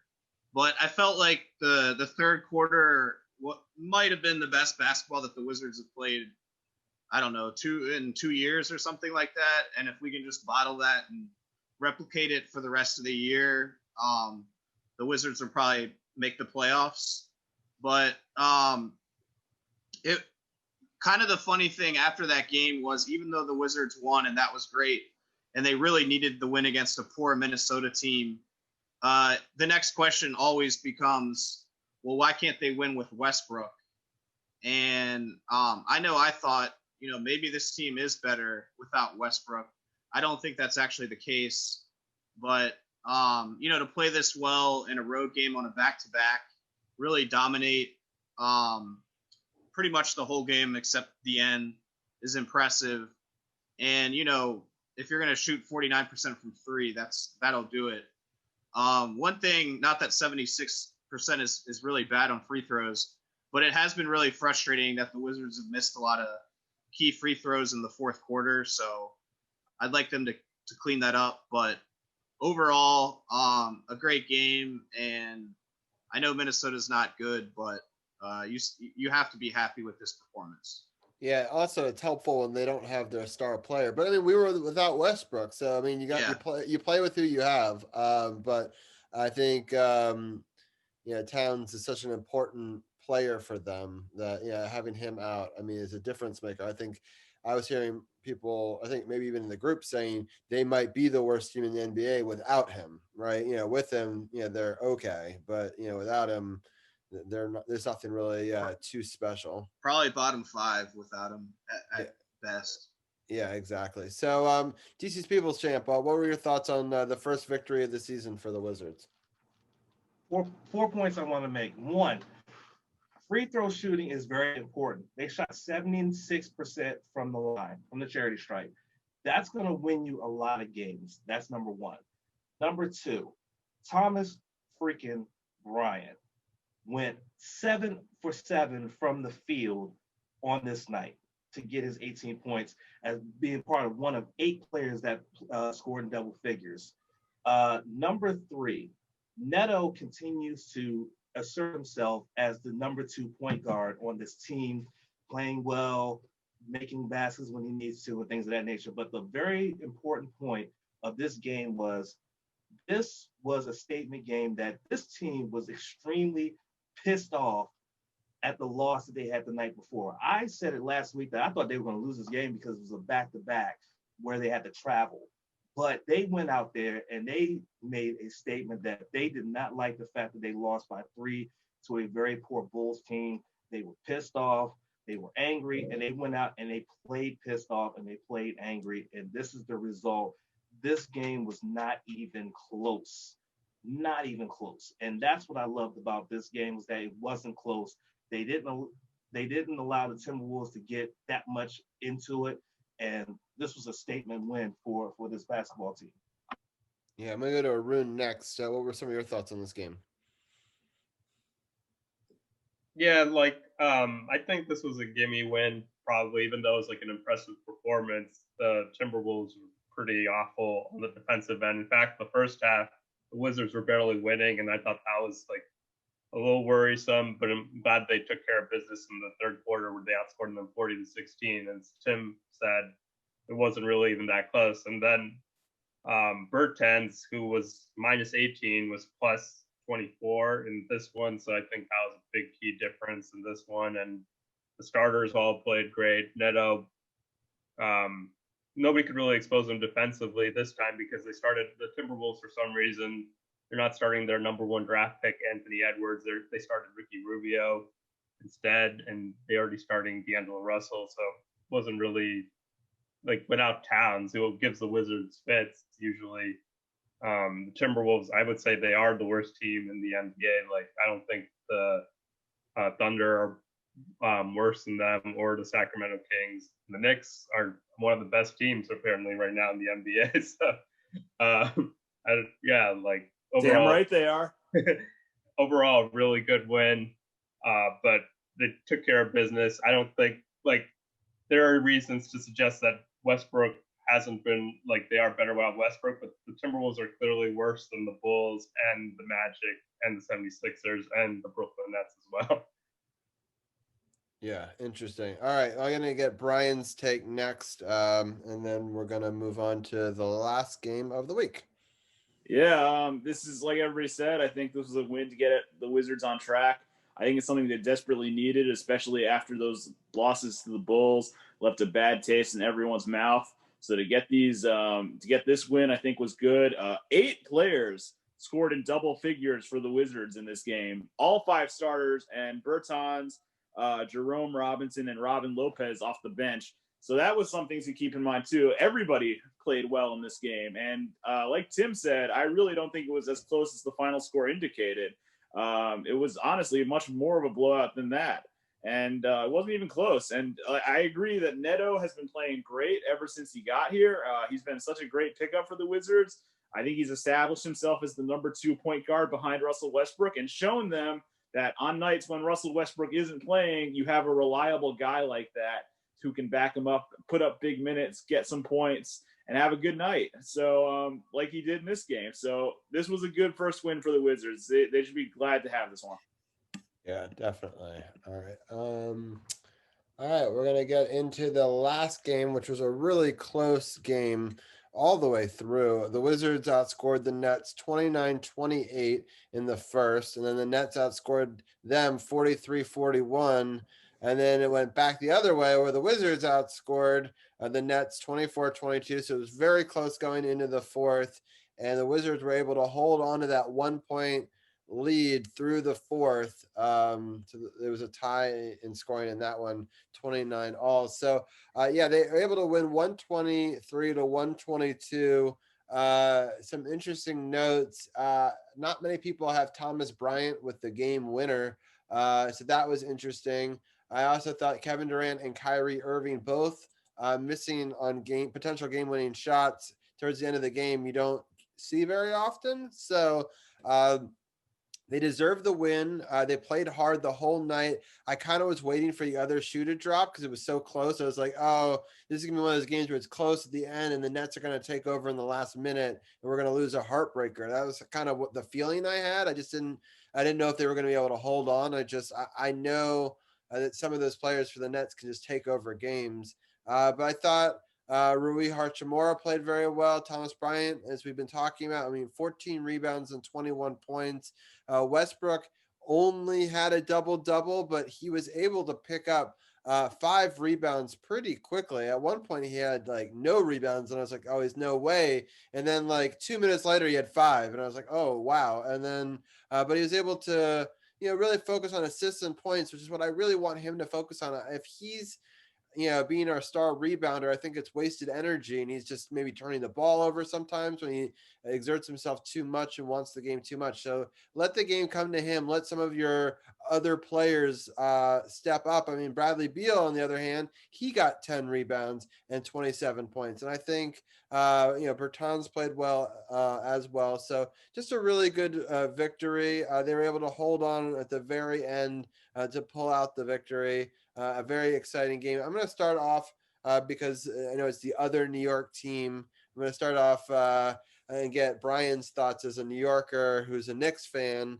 on this game. Yeah, I was very happy to see the Wizards win this game as a Knicks fan because I really hate the Nets. And I really, like you said, Robbie, I really love seeing Kevin Durant and Kyrie Irving miss shots to potentially win the game. That brought a smile to my face as well. The Nets are kind of struggling a little bit after a hot start to the season. Spencer Dinwiddie just went down for the year, which is a huge loss for them. So we'll see how they do the rest of the way. But this was a great win for the Wizards. Thomas Bryant, like we said, just seems to get better and better. You saw he had the double-double and the game-winning shot. He is turning into a great player for the Wizards. What a great find he was in that game. I'm just looking at the stats as you cycle through them here, Robbie, and the Wizards deserve this win. You want to see them do better on the three-pointers. That's 12 of 33 is not great. But, to get this win against a team like Brooklyn, you'll take it, especially after the way the season started. It looks like things are heading in the right direction. And this was a good win for the Wizards. This was, obviously, there's only 2 of them to choose from, but this is the best one of the season so far. Yeah, 2 stats that really stand out to me because actually the Nets have some better numbers in a lot of categories.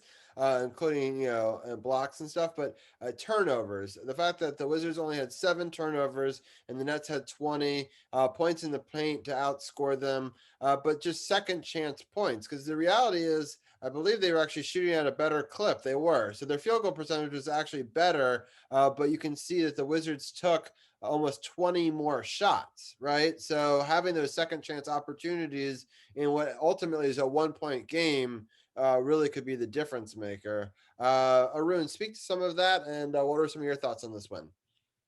Yeah, the 20 turnovers for the Nets was probably like the difference in the game. And if not for Westbrook and Beal struggling so much from the field, they only shot 16 for 50 from the field, which is pretty crazy. But Westbrook didn't actually have that many turnovers. He only had 2 turnovers and 10 assists. I think he did a good job getting his teammates involved. He did take some questionable threes down the stretch of this game when fans were shaking their heads. But at the end of the day, he did have 14 of his 24 points in the fourth quarter. They did pull out the win.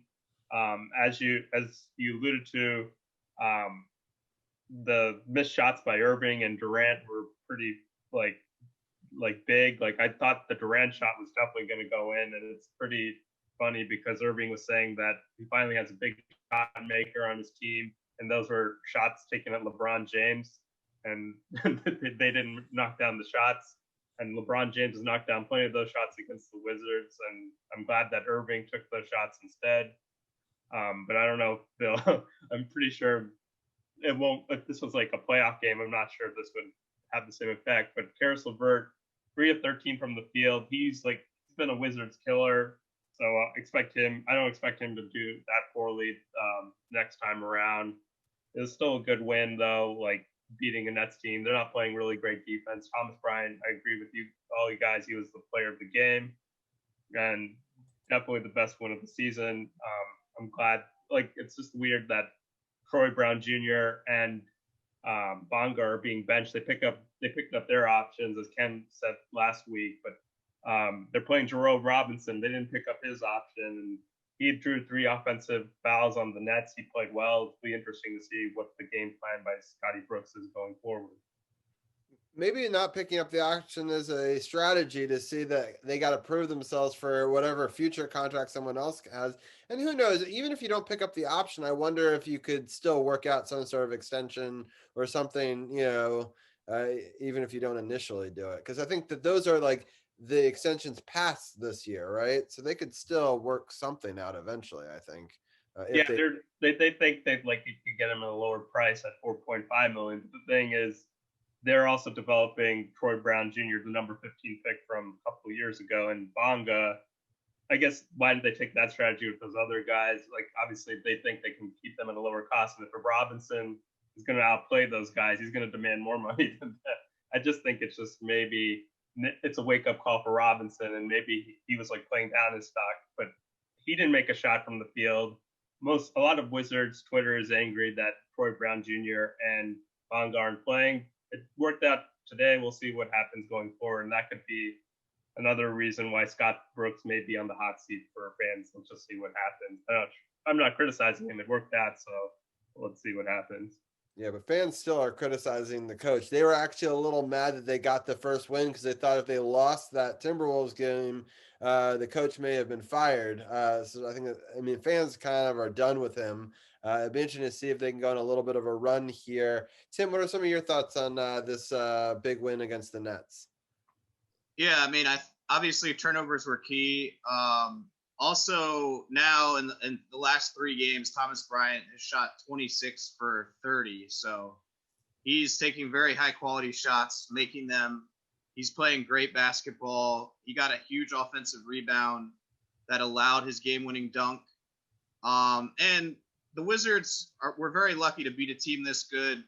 Beal and Westbrook shot a combined 16 for 50, which is terrible, but at the same time, they were clutch in the fourth quarter, and Beal had over 25 points, which he's done every game this year, and that's a franchise record that he continues to extend. So shout out to Bradley Beal.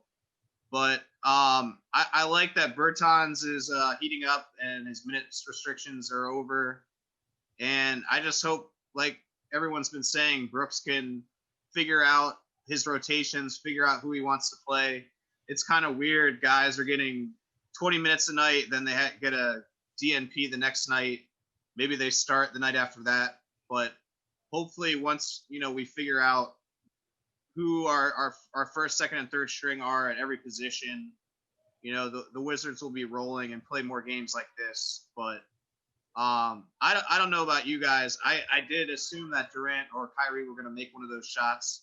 I kind of just stopped breathing that whole possession. But when it ended, I was like, oh, wow, we won.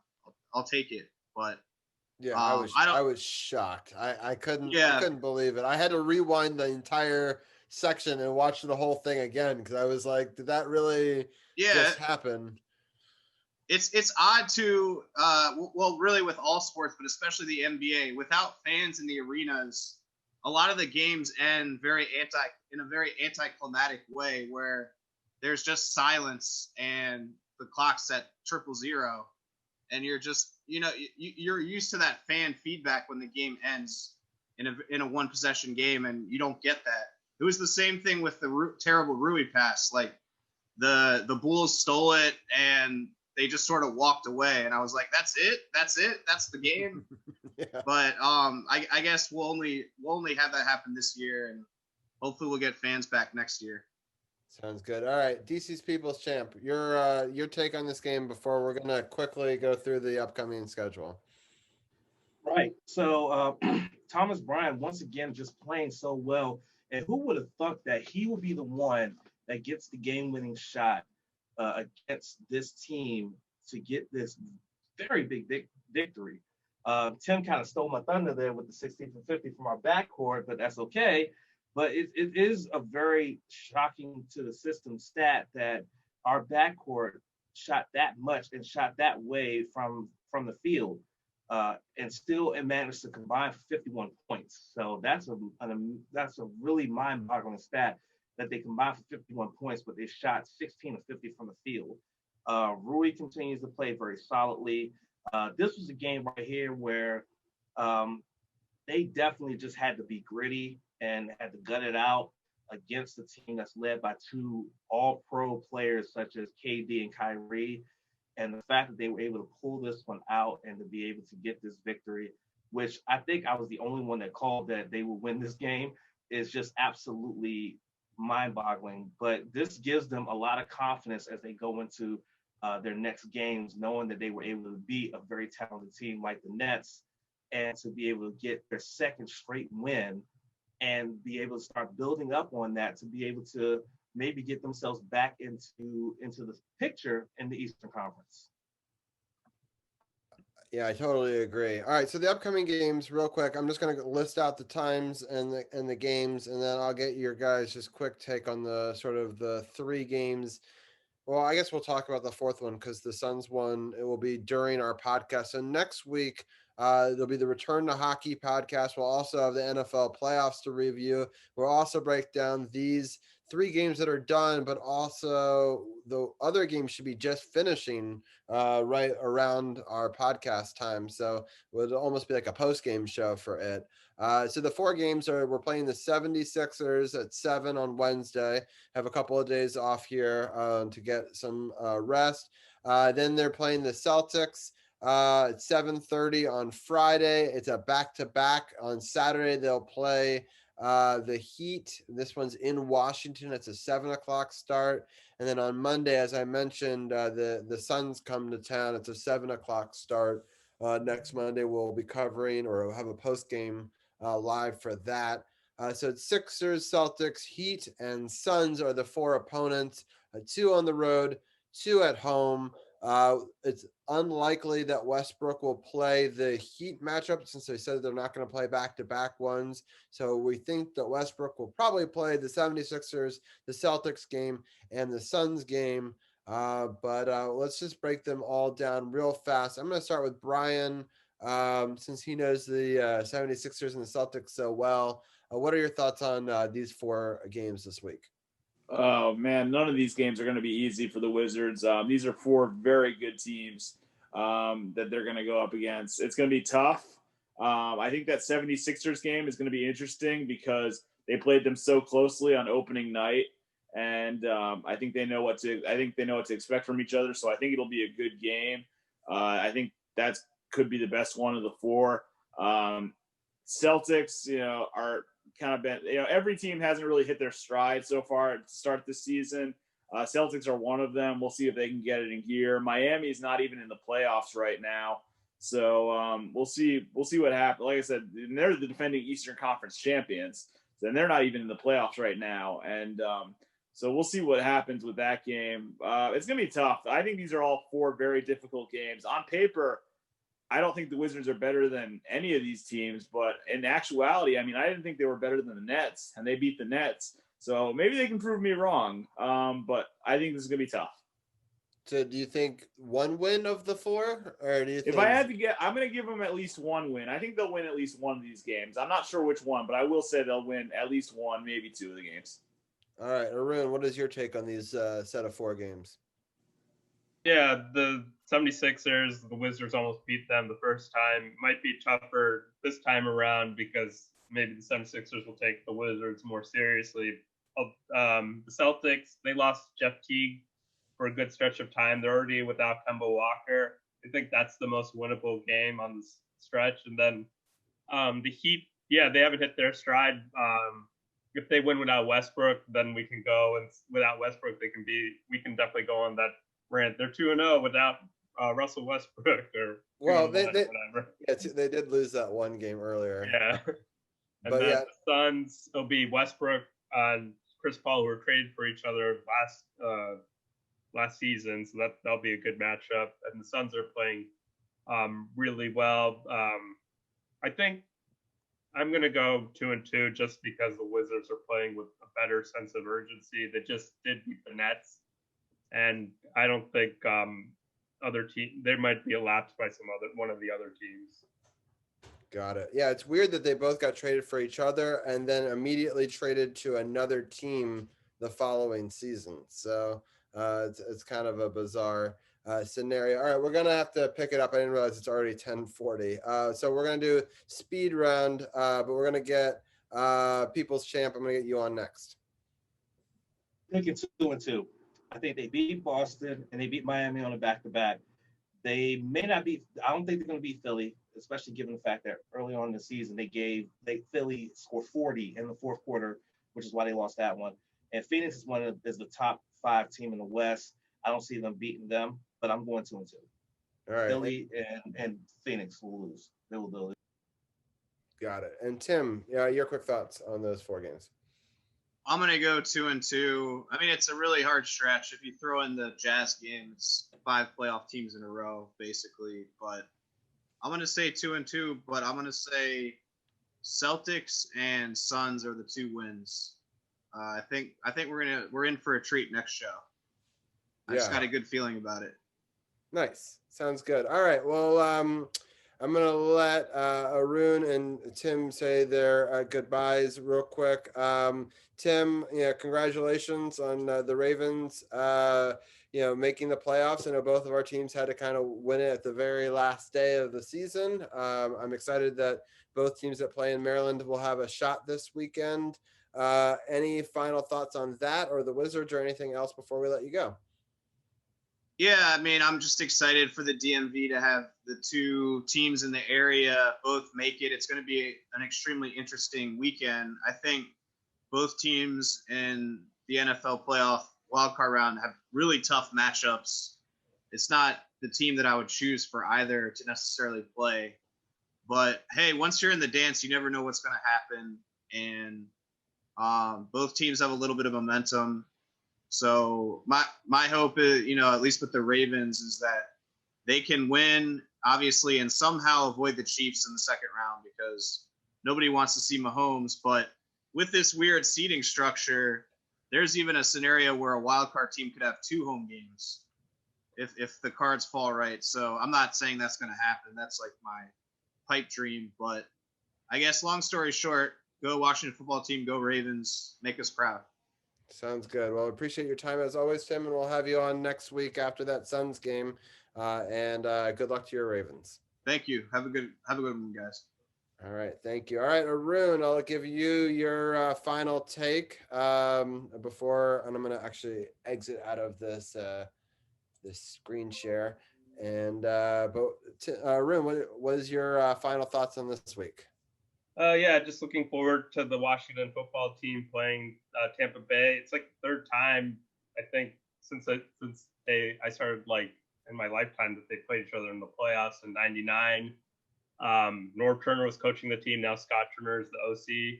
2006, they went against John Gruden, brother of Jay Gruden, all-time Redskins coaching great.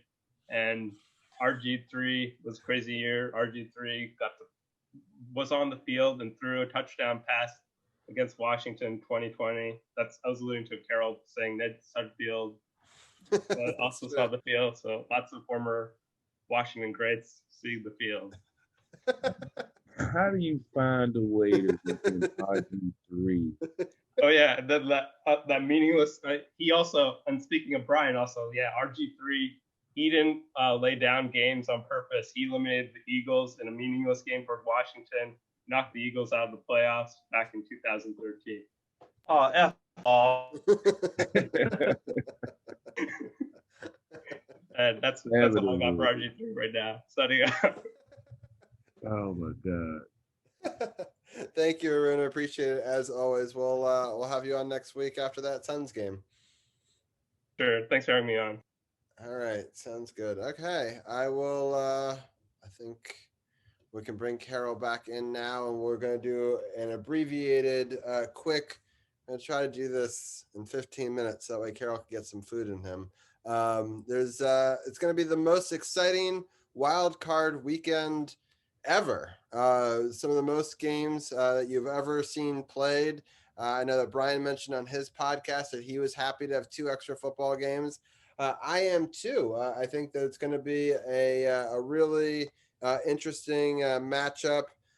So let's just go through it again. If anybody wants to join us and make their picks, so you'll hear kind of our initial ones. I'm not saying that anyone's beholden to whatever they pick today. They can obviously change it as injury reports and stuff comes available. But based on what we know on Monday, and I'll clip this segment up and probably release it closer to the weekend. Here are the matchups. So I'm going to bring up the matchup, and then I'll ask each one of you guys real quickly your thoughts on it. So the first one is the 1:00 game on Saturday. It's the Indianapolis Colts against the Buffalo Bills, the first 7th seed to make the playoffs in a long time, against the Buffalo Bills, who looked really, really good through most of the season, and they didn't phone it in on the last week of the season. They beat the heck out of Miami. So, Carol, I'm going to start off with you since you are the champion of Pick'em this year. What are your thoughts on Colts and Bills? I'm going with Buffalo. Josh Allen has been developing at a great pace. They swept the Patriots, won the division for the first time in, I think, 20 years. They're definitely going to be a tough out in the AFC until they probably come up against Kansas City. But I got them going to the championship game against Kansas City. But Josh Allen playing well. Their defense, their defense has always been, at the top of the league. They have a running game, and just the Josh Allen factor is, I think, going to make some noise in the playoffs this year, especially if they didn't have to worry about Tom Brady anymore. Yeah, so that's the 1:05 game on CBS on Saturday. DC's People's Champ, I'll let you take it next. Bills, Colts, do you think the Bills continue their strong play? Absolutely. I mean, Josh Allen has a close to 4-to-1 touchdown to interception ratio on the season. He's thrown 37 touchdown passes and only 10 picks. The kid has been absolutely balling. He's got a weapon like Stephon Diggs. They're playing absolutely well. They got the momentum, beating the absolute crap out of Miami to end the season.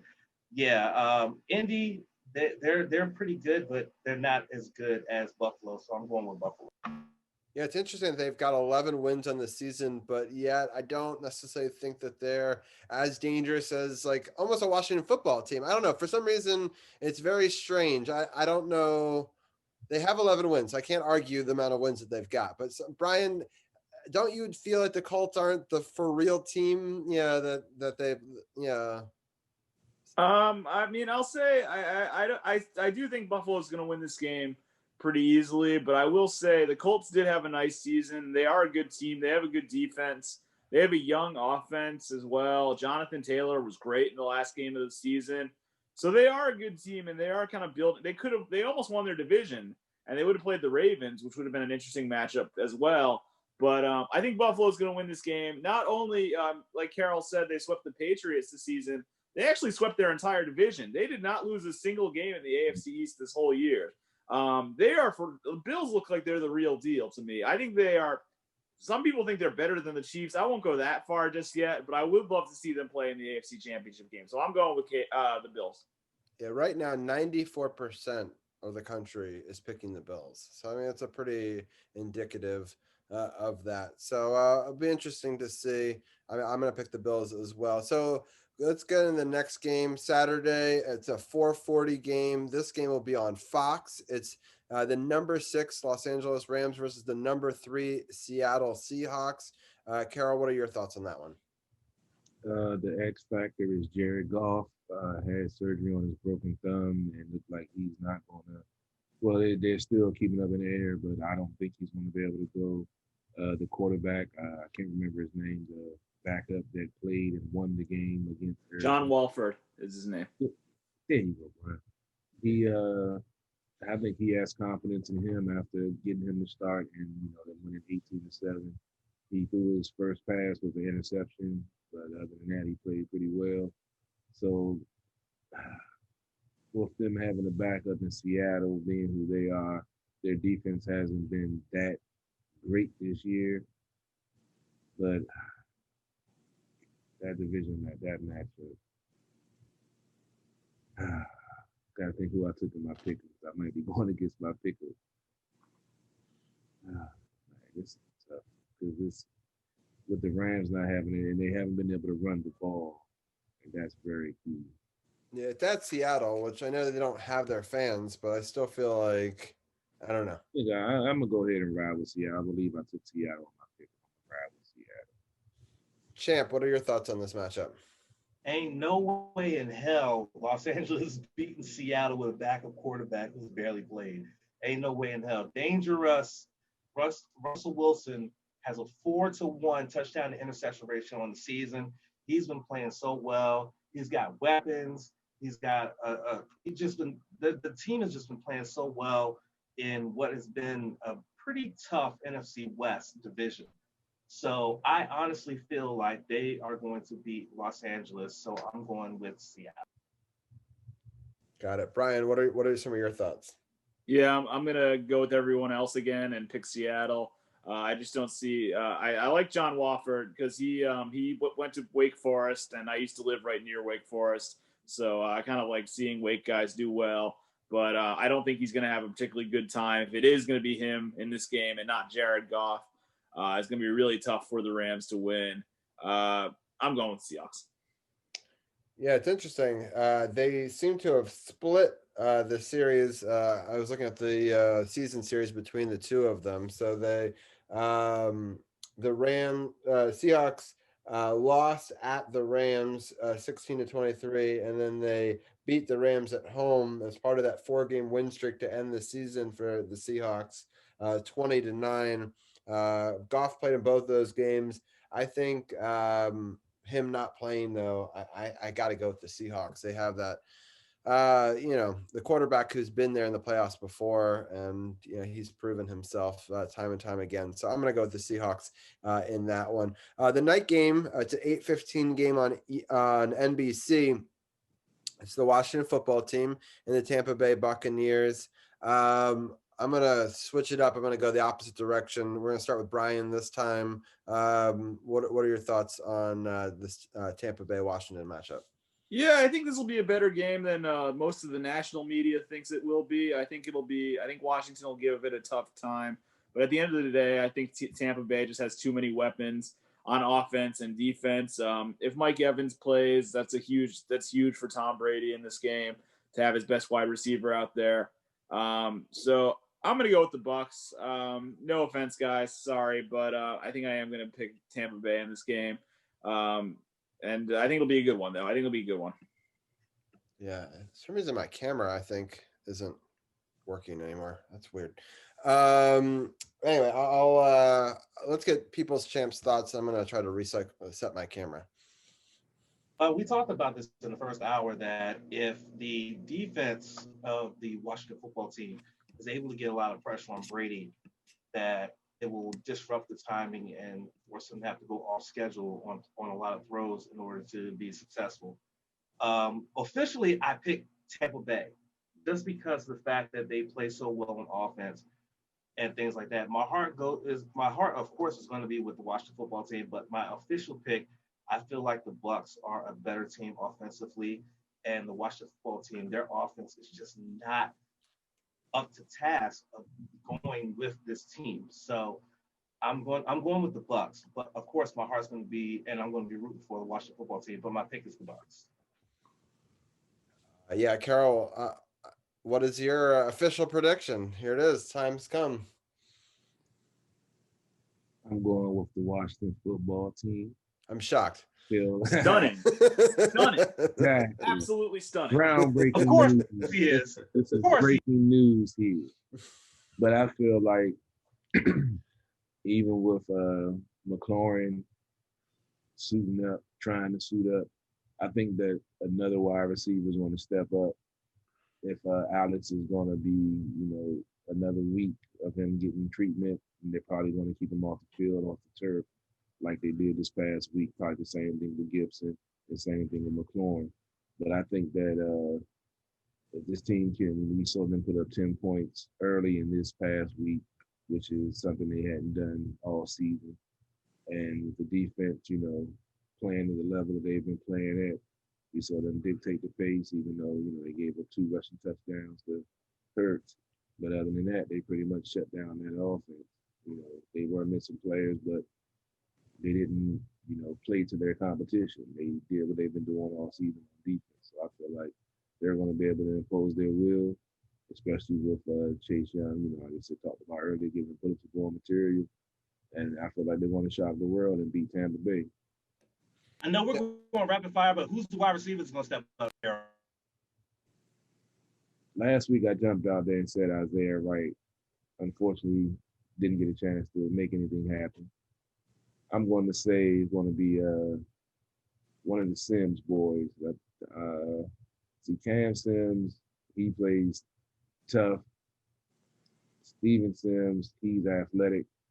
So I think either one of them is going to make a play. I think it's going to be one of the Sims boys. I haven't got it narrowed down yet. I think it's one of them going to be able to step up and make something happen. That makes sense. I have us narrowly losing, maybe by a field goal. Nothing, too much. I think under 7 points. I think it'll be a lot closer than people are expecting. But if we can stay turnover free, or at least win the turnover battle, I think that, it is a 1 possession game in my mind. So that could be a difference maker. Right now, I think the odds have it as Tampa Bay by 8. But I wouldn't be surprised as we get closer to game time. By 8, you say? Yes. Yeah, I think it'd be step on Thursday. I might got to call the MGM. Yeah, well, we'll see. It could either be really close, or they could also just blow us out because they have Tom Brady. So I mean, it's one of those things where it just depends on if our defense can play well, if our secondary can play well, and if we can win the turnover battle. If we can do those 3 things. I'm going with the NFC East curse against Tom Brady. Nice. I like it. No, you should stay optimistic. I'll stay pessimistic, and hopefully we can keep this this train rolling. But all right, so those are the first 3 games. Those are all of the matchups for Saturday. Let me pull up the Sunday one now. So the first one, and that one's going to be an interesting matchup. It's going to be the Baltimore Ravens at the Tennessee Titans. You could hear from Tim, he's a little bit nervous about it. Right now, it's pretty even in the pick'em. It's 52% of people thinking the Titans are going to win. 48% think the Ravens. They're both 11-5. They've seen each other a few times in recent playoff history and in the regular season. This game is going to be on ABC and ESPN. I'm going to start with Brian. What is your take on the Ravens Titans? I think this is going to be one of the best games of the weekend. These are two teams that have played each other very closely. You might remember the Ravens actually beat the Titans in the playoffs last year, and they also played earlier this season, and the Titans won in overtime. Actually, I think I said the Titans beat the Ravens in the playoffs last year, and they also beat the Ravens in overtime this year. So these two teams know each other well. I think it's going to be a good game, but I'm going to go with Baltimore. I think Lamar Jackson takes a big step. He's still looking for his first playoff win. I think this is as good a time as ever to get it. And a big game against Tennessee on the road, I think this is going to be Lamar Jackson's time to shine. He's already got an MVP. He needs that playoff win. He needs that first playoff win, I really feel. So I'm rooting for him to get it. I want to see the Ravens win this game for Tim and for all my other friends who are Ravens fans. So I'm going with Baltimore. Yeah, it's interesting. I think run defense is going to be so crucial for Baltimore. I mean, Tennessee's offense is so tailor-made around a guy who got 2,000 yards. It was incredible to watch him do that this weekend in Henry. But maybe going for that much to break the record the week before, I wonder if that tires you out. It's a lot of running. For sure. Hopefully it does. People's Champ, what are your thoughts on the Ravens at the Titans? Hurricane Henry this weekend became only the 8th running back in history to run for 2,000 yards. That is an amazing feat for somebody. And he's going up against the 8th ranked rushing defense in the league in the Ravens. I see it as this. One, Lamar Jackson has yet to be able to win in a big spot. So that's one thing hanging over the head of the Ravens. The other is being able to stop someone who managed in 16 games to get 2,000 yards rushing and not really turn the ball over as a lot. And Tim, I know you're probably listening to this and you're probably watching this, and I'm sorry. I'm going with Tennessee. Because if they get Derrick Henry running and going, Tannehill has thrown less than 10 interceptions this game. So the passing game will be wide open, and he'll be able to carve up this defense. I'm going with Tennessee on this one. Carol, I know you've picked Tennessee a lot this season. I've watched your pick 'em. I know that you've been a pretty big fan of their play. What are your thoughts on this matchup? And they've let me down several times. So I know it's going to be a shock to the world, but I'm actually going to take Baltimore in this game.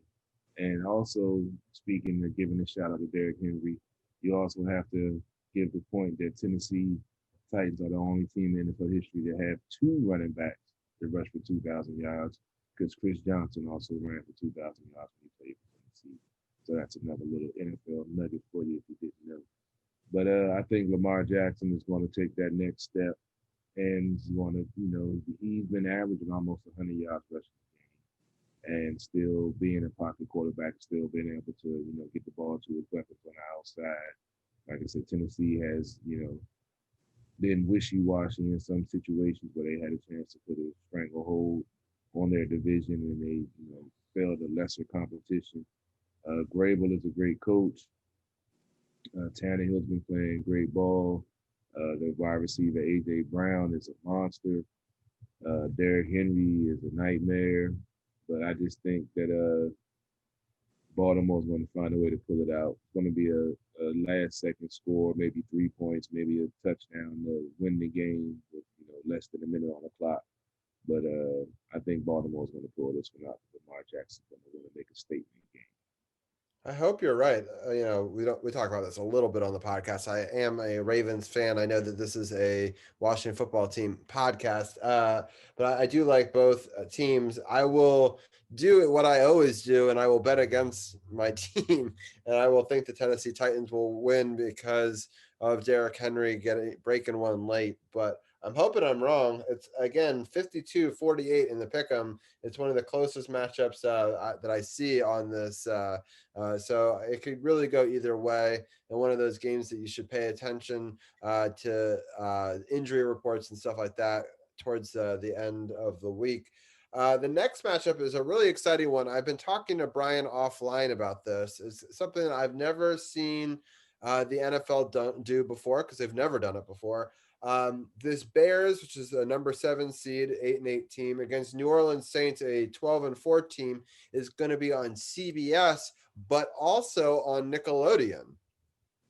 And they're doing exactly. So it's going to be simulcast on CBS, Viacom, and since they own Nickelodeon for the very first time ever, and they've done one demo broadcast of this, and just to make sure that it works, they're going to have like animations and stuff for kids to watch this football game, which I'm very excited about. Kids and one 29-year-old grown male named Brian Brennan, I should add.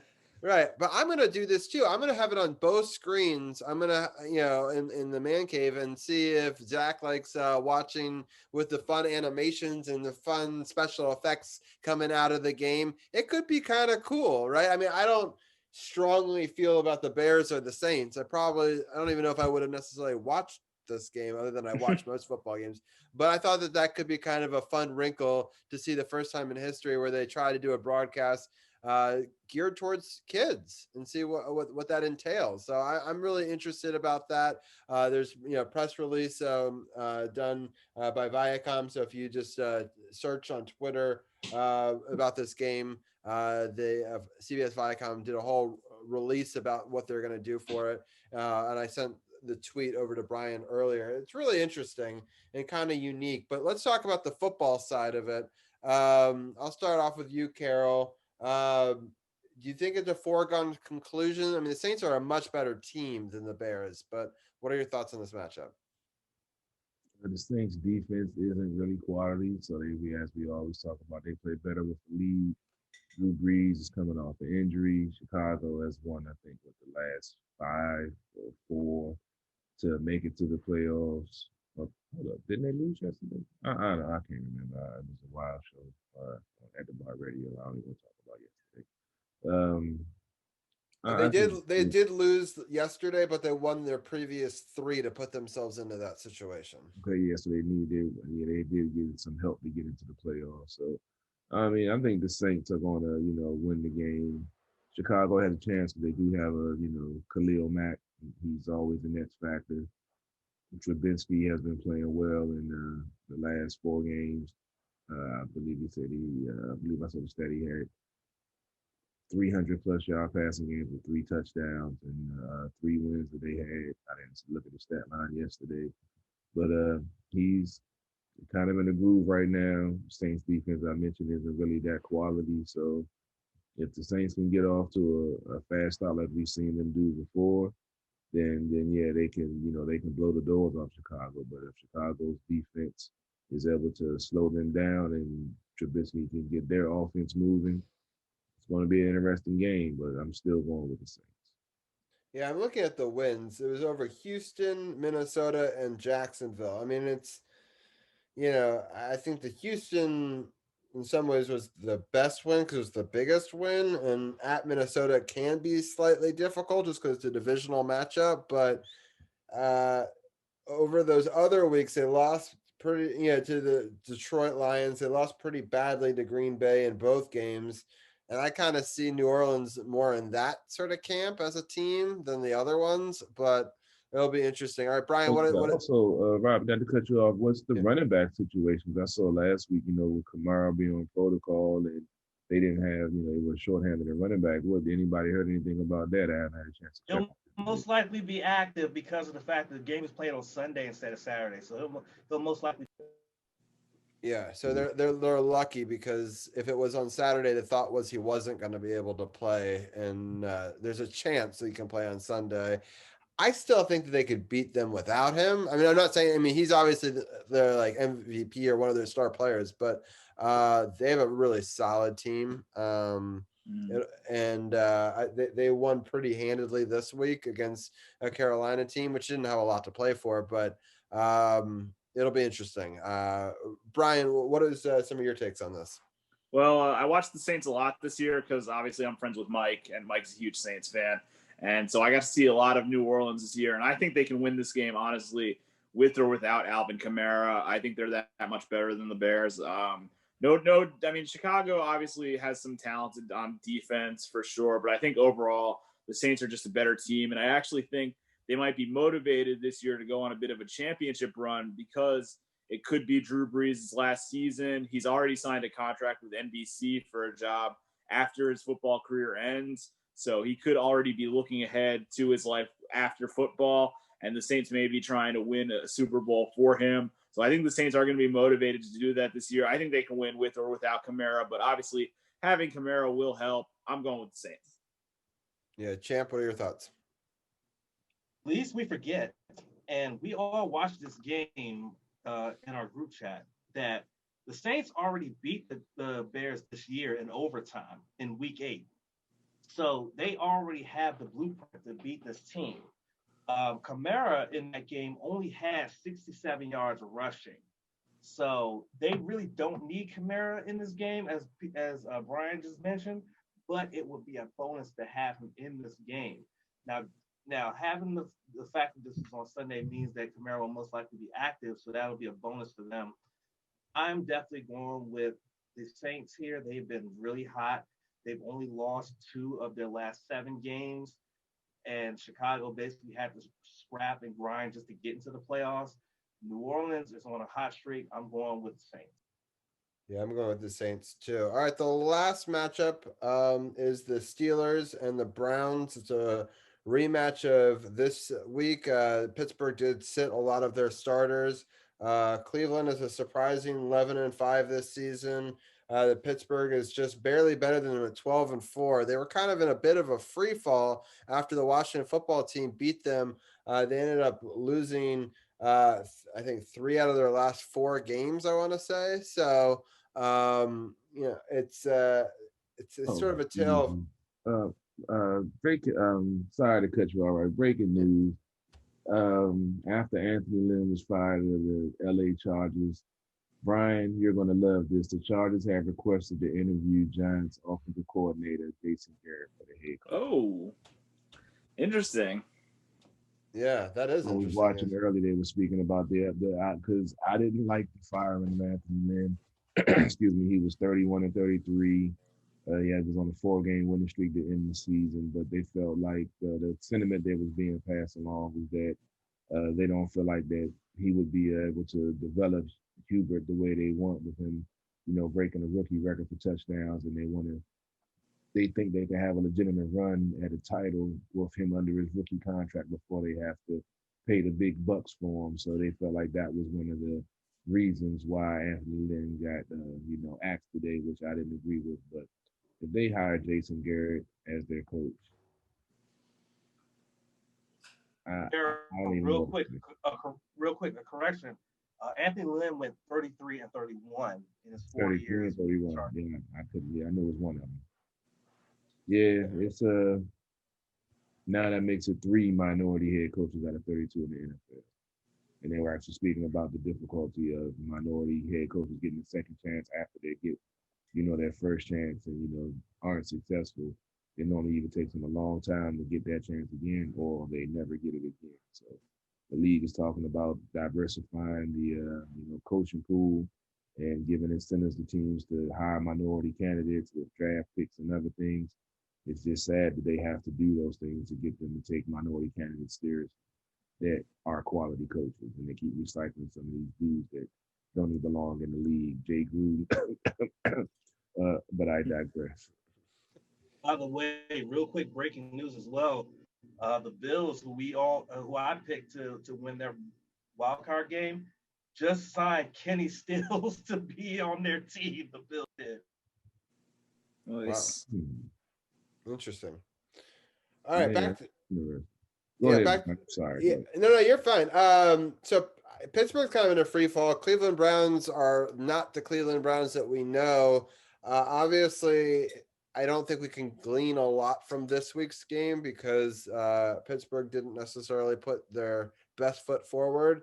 I think Pittsburgh's still a better team than Cleveland, but it's very close. I'm going to start with you, Brian. What are your? I know you have a lot of Browns fans that you're friends with. Mhm. What is your take on this matchup?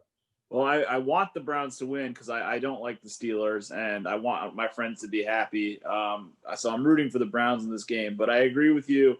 I think the Steelers are the better team. The Browns only won that game because the Steelers missed a 2-point conversion, and the Steelers would have won that game with Mason Rudolph. And now they're going to get Big Ben back in time for the playoffs, somebody who knows how to win in these types of games. I think it's all pointing towards Pittsburgh in this game, but Cleveland's had a great season. They deserve a lot of respect for what they did this season. And, after years and years of really just being awful, they finally have a great season. So congratulations to them, but I'm picking Pittsburgh. Yeah, Champ, do you agree with that, or what are your thoughts? I do agree with that. I picked Pittsburgh for this game. Yes, they did go through a free-for-all after they lost to the Washington football team. But I feel like in this situation, going into the playoffs, they have a lot more playoff experience, especially with Big Ben at the helm at quarterback, to be able to right the ship and be able to beat Cleveland. They split the season series against Cleveland this year, but I honestly think that the last game of the season is not indicative of what they can do against Cleveland. So I'm picking Pittsburgh. That makes sense. Carol, what's your take? All right, officially on my pick'em as of right now, I have Pittsburgh, but depending on Cleveland's game plan, Cleveland can win this game. When they played them this past week, they threw the ball more than they ran the ball, and that's what Cleveland was successful at, running the ball with a power running game with Kareem Hunt and Nick Chubb. Chubb had 112 yards on 11 carries, and Kareem Hunt only had like 36 yards on like 12 carries, but Baker Mayfield threw the ball over 30 times. So if they go back to their power running game, which I'm thinking was the strategy going into this game, but then passing a lot, thinking that they would win and then face them again in the playoffs, that then they'll switch up and go to more of a power running game to keep Pittsburgh off balance. Like I said, as of right now, I have Pittsburgh, but until I get some more, check out some more reports throughout the week to see what's going on in Cleveland with their practices and see what they're, keying in on. Cleveland has a chance to win this game, I feel, but officially right now it's Pittsburgh. Yeah, I agree. I think Pittsburgh's unfortunately going to win, but I'm pulling for Myles Garrett. I really would love the Browns to find a way to win this game. I'll be rooting for them. This game is another night game. It's on NBC. It's at 8:15 on Sunday night, and that's the last game. We got through all 6 of them, so I appreciate you guys for helping me break down this matchup again. We'll probably clip this up and release it on Friday if people miss it live, and we'll also clip up the Washington football team segment that I appreciate both of you guys joining us for as well. And also the Wizards one, we'll probably release the Wizards one before their next game on Wednesday, and then the Washington football team one on Thursday, and then on Friday, this great little roundtable that we did about the NFL playoffs. So people seem to be really enjoying the clips. I know 2 hours is a long show, so I've been trying to do that with my new computer. And but before we let our guys go, I wanted to give one last shout out to each one of them and their final takes, and then Carol and I will give our final thoughts before we go. Once again, next week we're going to be having the NHL the NHL regular season preview.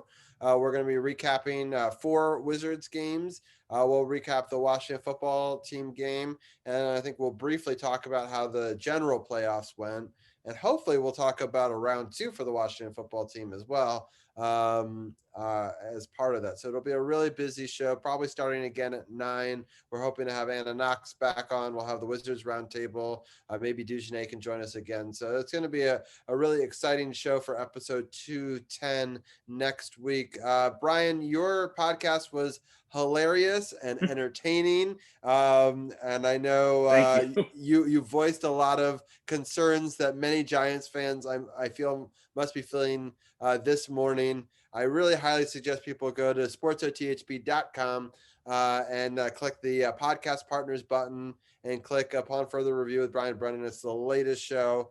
I know that you're going to also do a football preview on Friday. Talk about some of the stuff that we were just talking about, maybe even a little bit more in depth. Let people know where they can catch you on social media, and any final thoughts before we let you go. Yeah, thank you guys for having me on. You can find my podcast, Upon Further Review, with Brian Brennan, on Apple Podcasts, Spotify Podcasts. We've got an official Facebook page. You can find me on Twitter at bbrian1991. Like I announced on my podcast this morning, I'm in the process of starting a website for Upon Further Review with Brian Brennan. So be on the lookout for that, ufrwbb.com. Nothing yet, but things are on the horizon for that. Just my final thoughts. Again, I'm disappointed with how the Giants season ended, but congratulations to you guys on your NFC East championship. And I will say good luck against Tampa. Thank you. Appreciate that. Yeah. Well, I really highly take it easy, Mike. Yeah, thank you. And I really highly suggest people check that podcast out. It was a great watch, and hopefully I'll help Brian maybe in the future do some website building. Love your help, man. I don't know what the hell I'm doing when it comes to this. It's good that I was a former website teacher, so I could definitely come up with some ideas with you, and so I appreciate it, and we'll talk to you next week. Yeah, no problem. Have a good night, guys. Talk to you next week. All right, Champ. Let us know what's happening in the No Spots podcast this week. Okay, so we put out a podcast on Sunday to preview Wrestle Kingdom 15, both nights. Night 1 has already happened. Night 2 will be taking place at 3 a.m.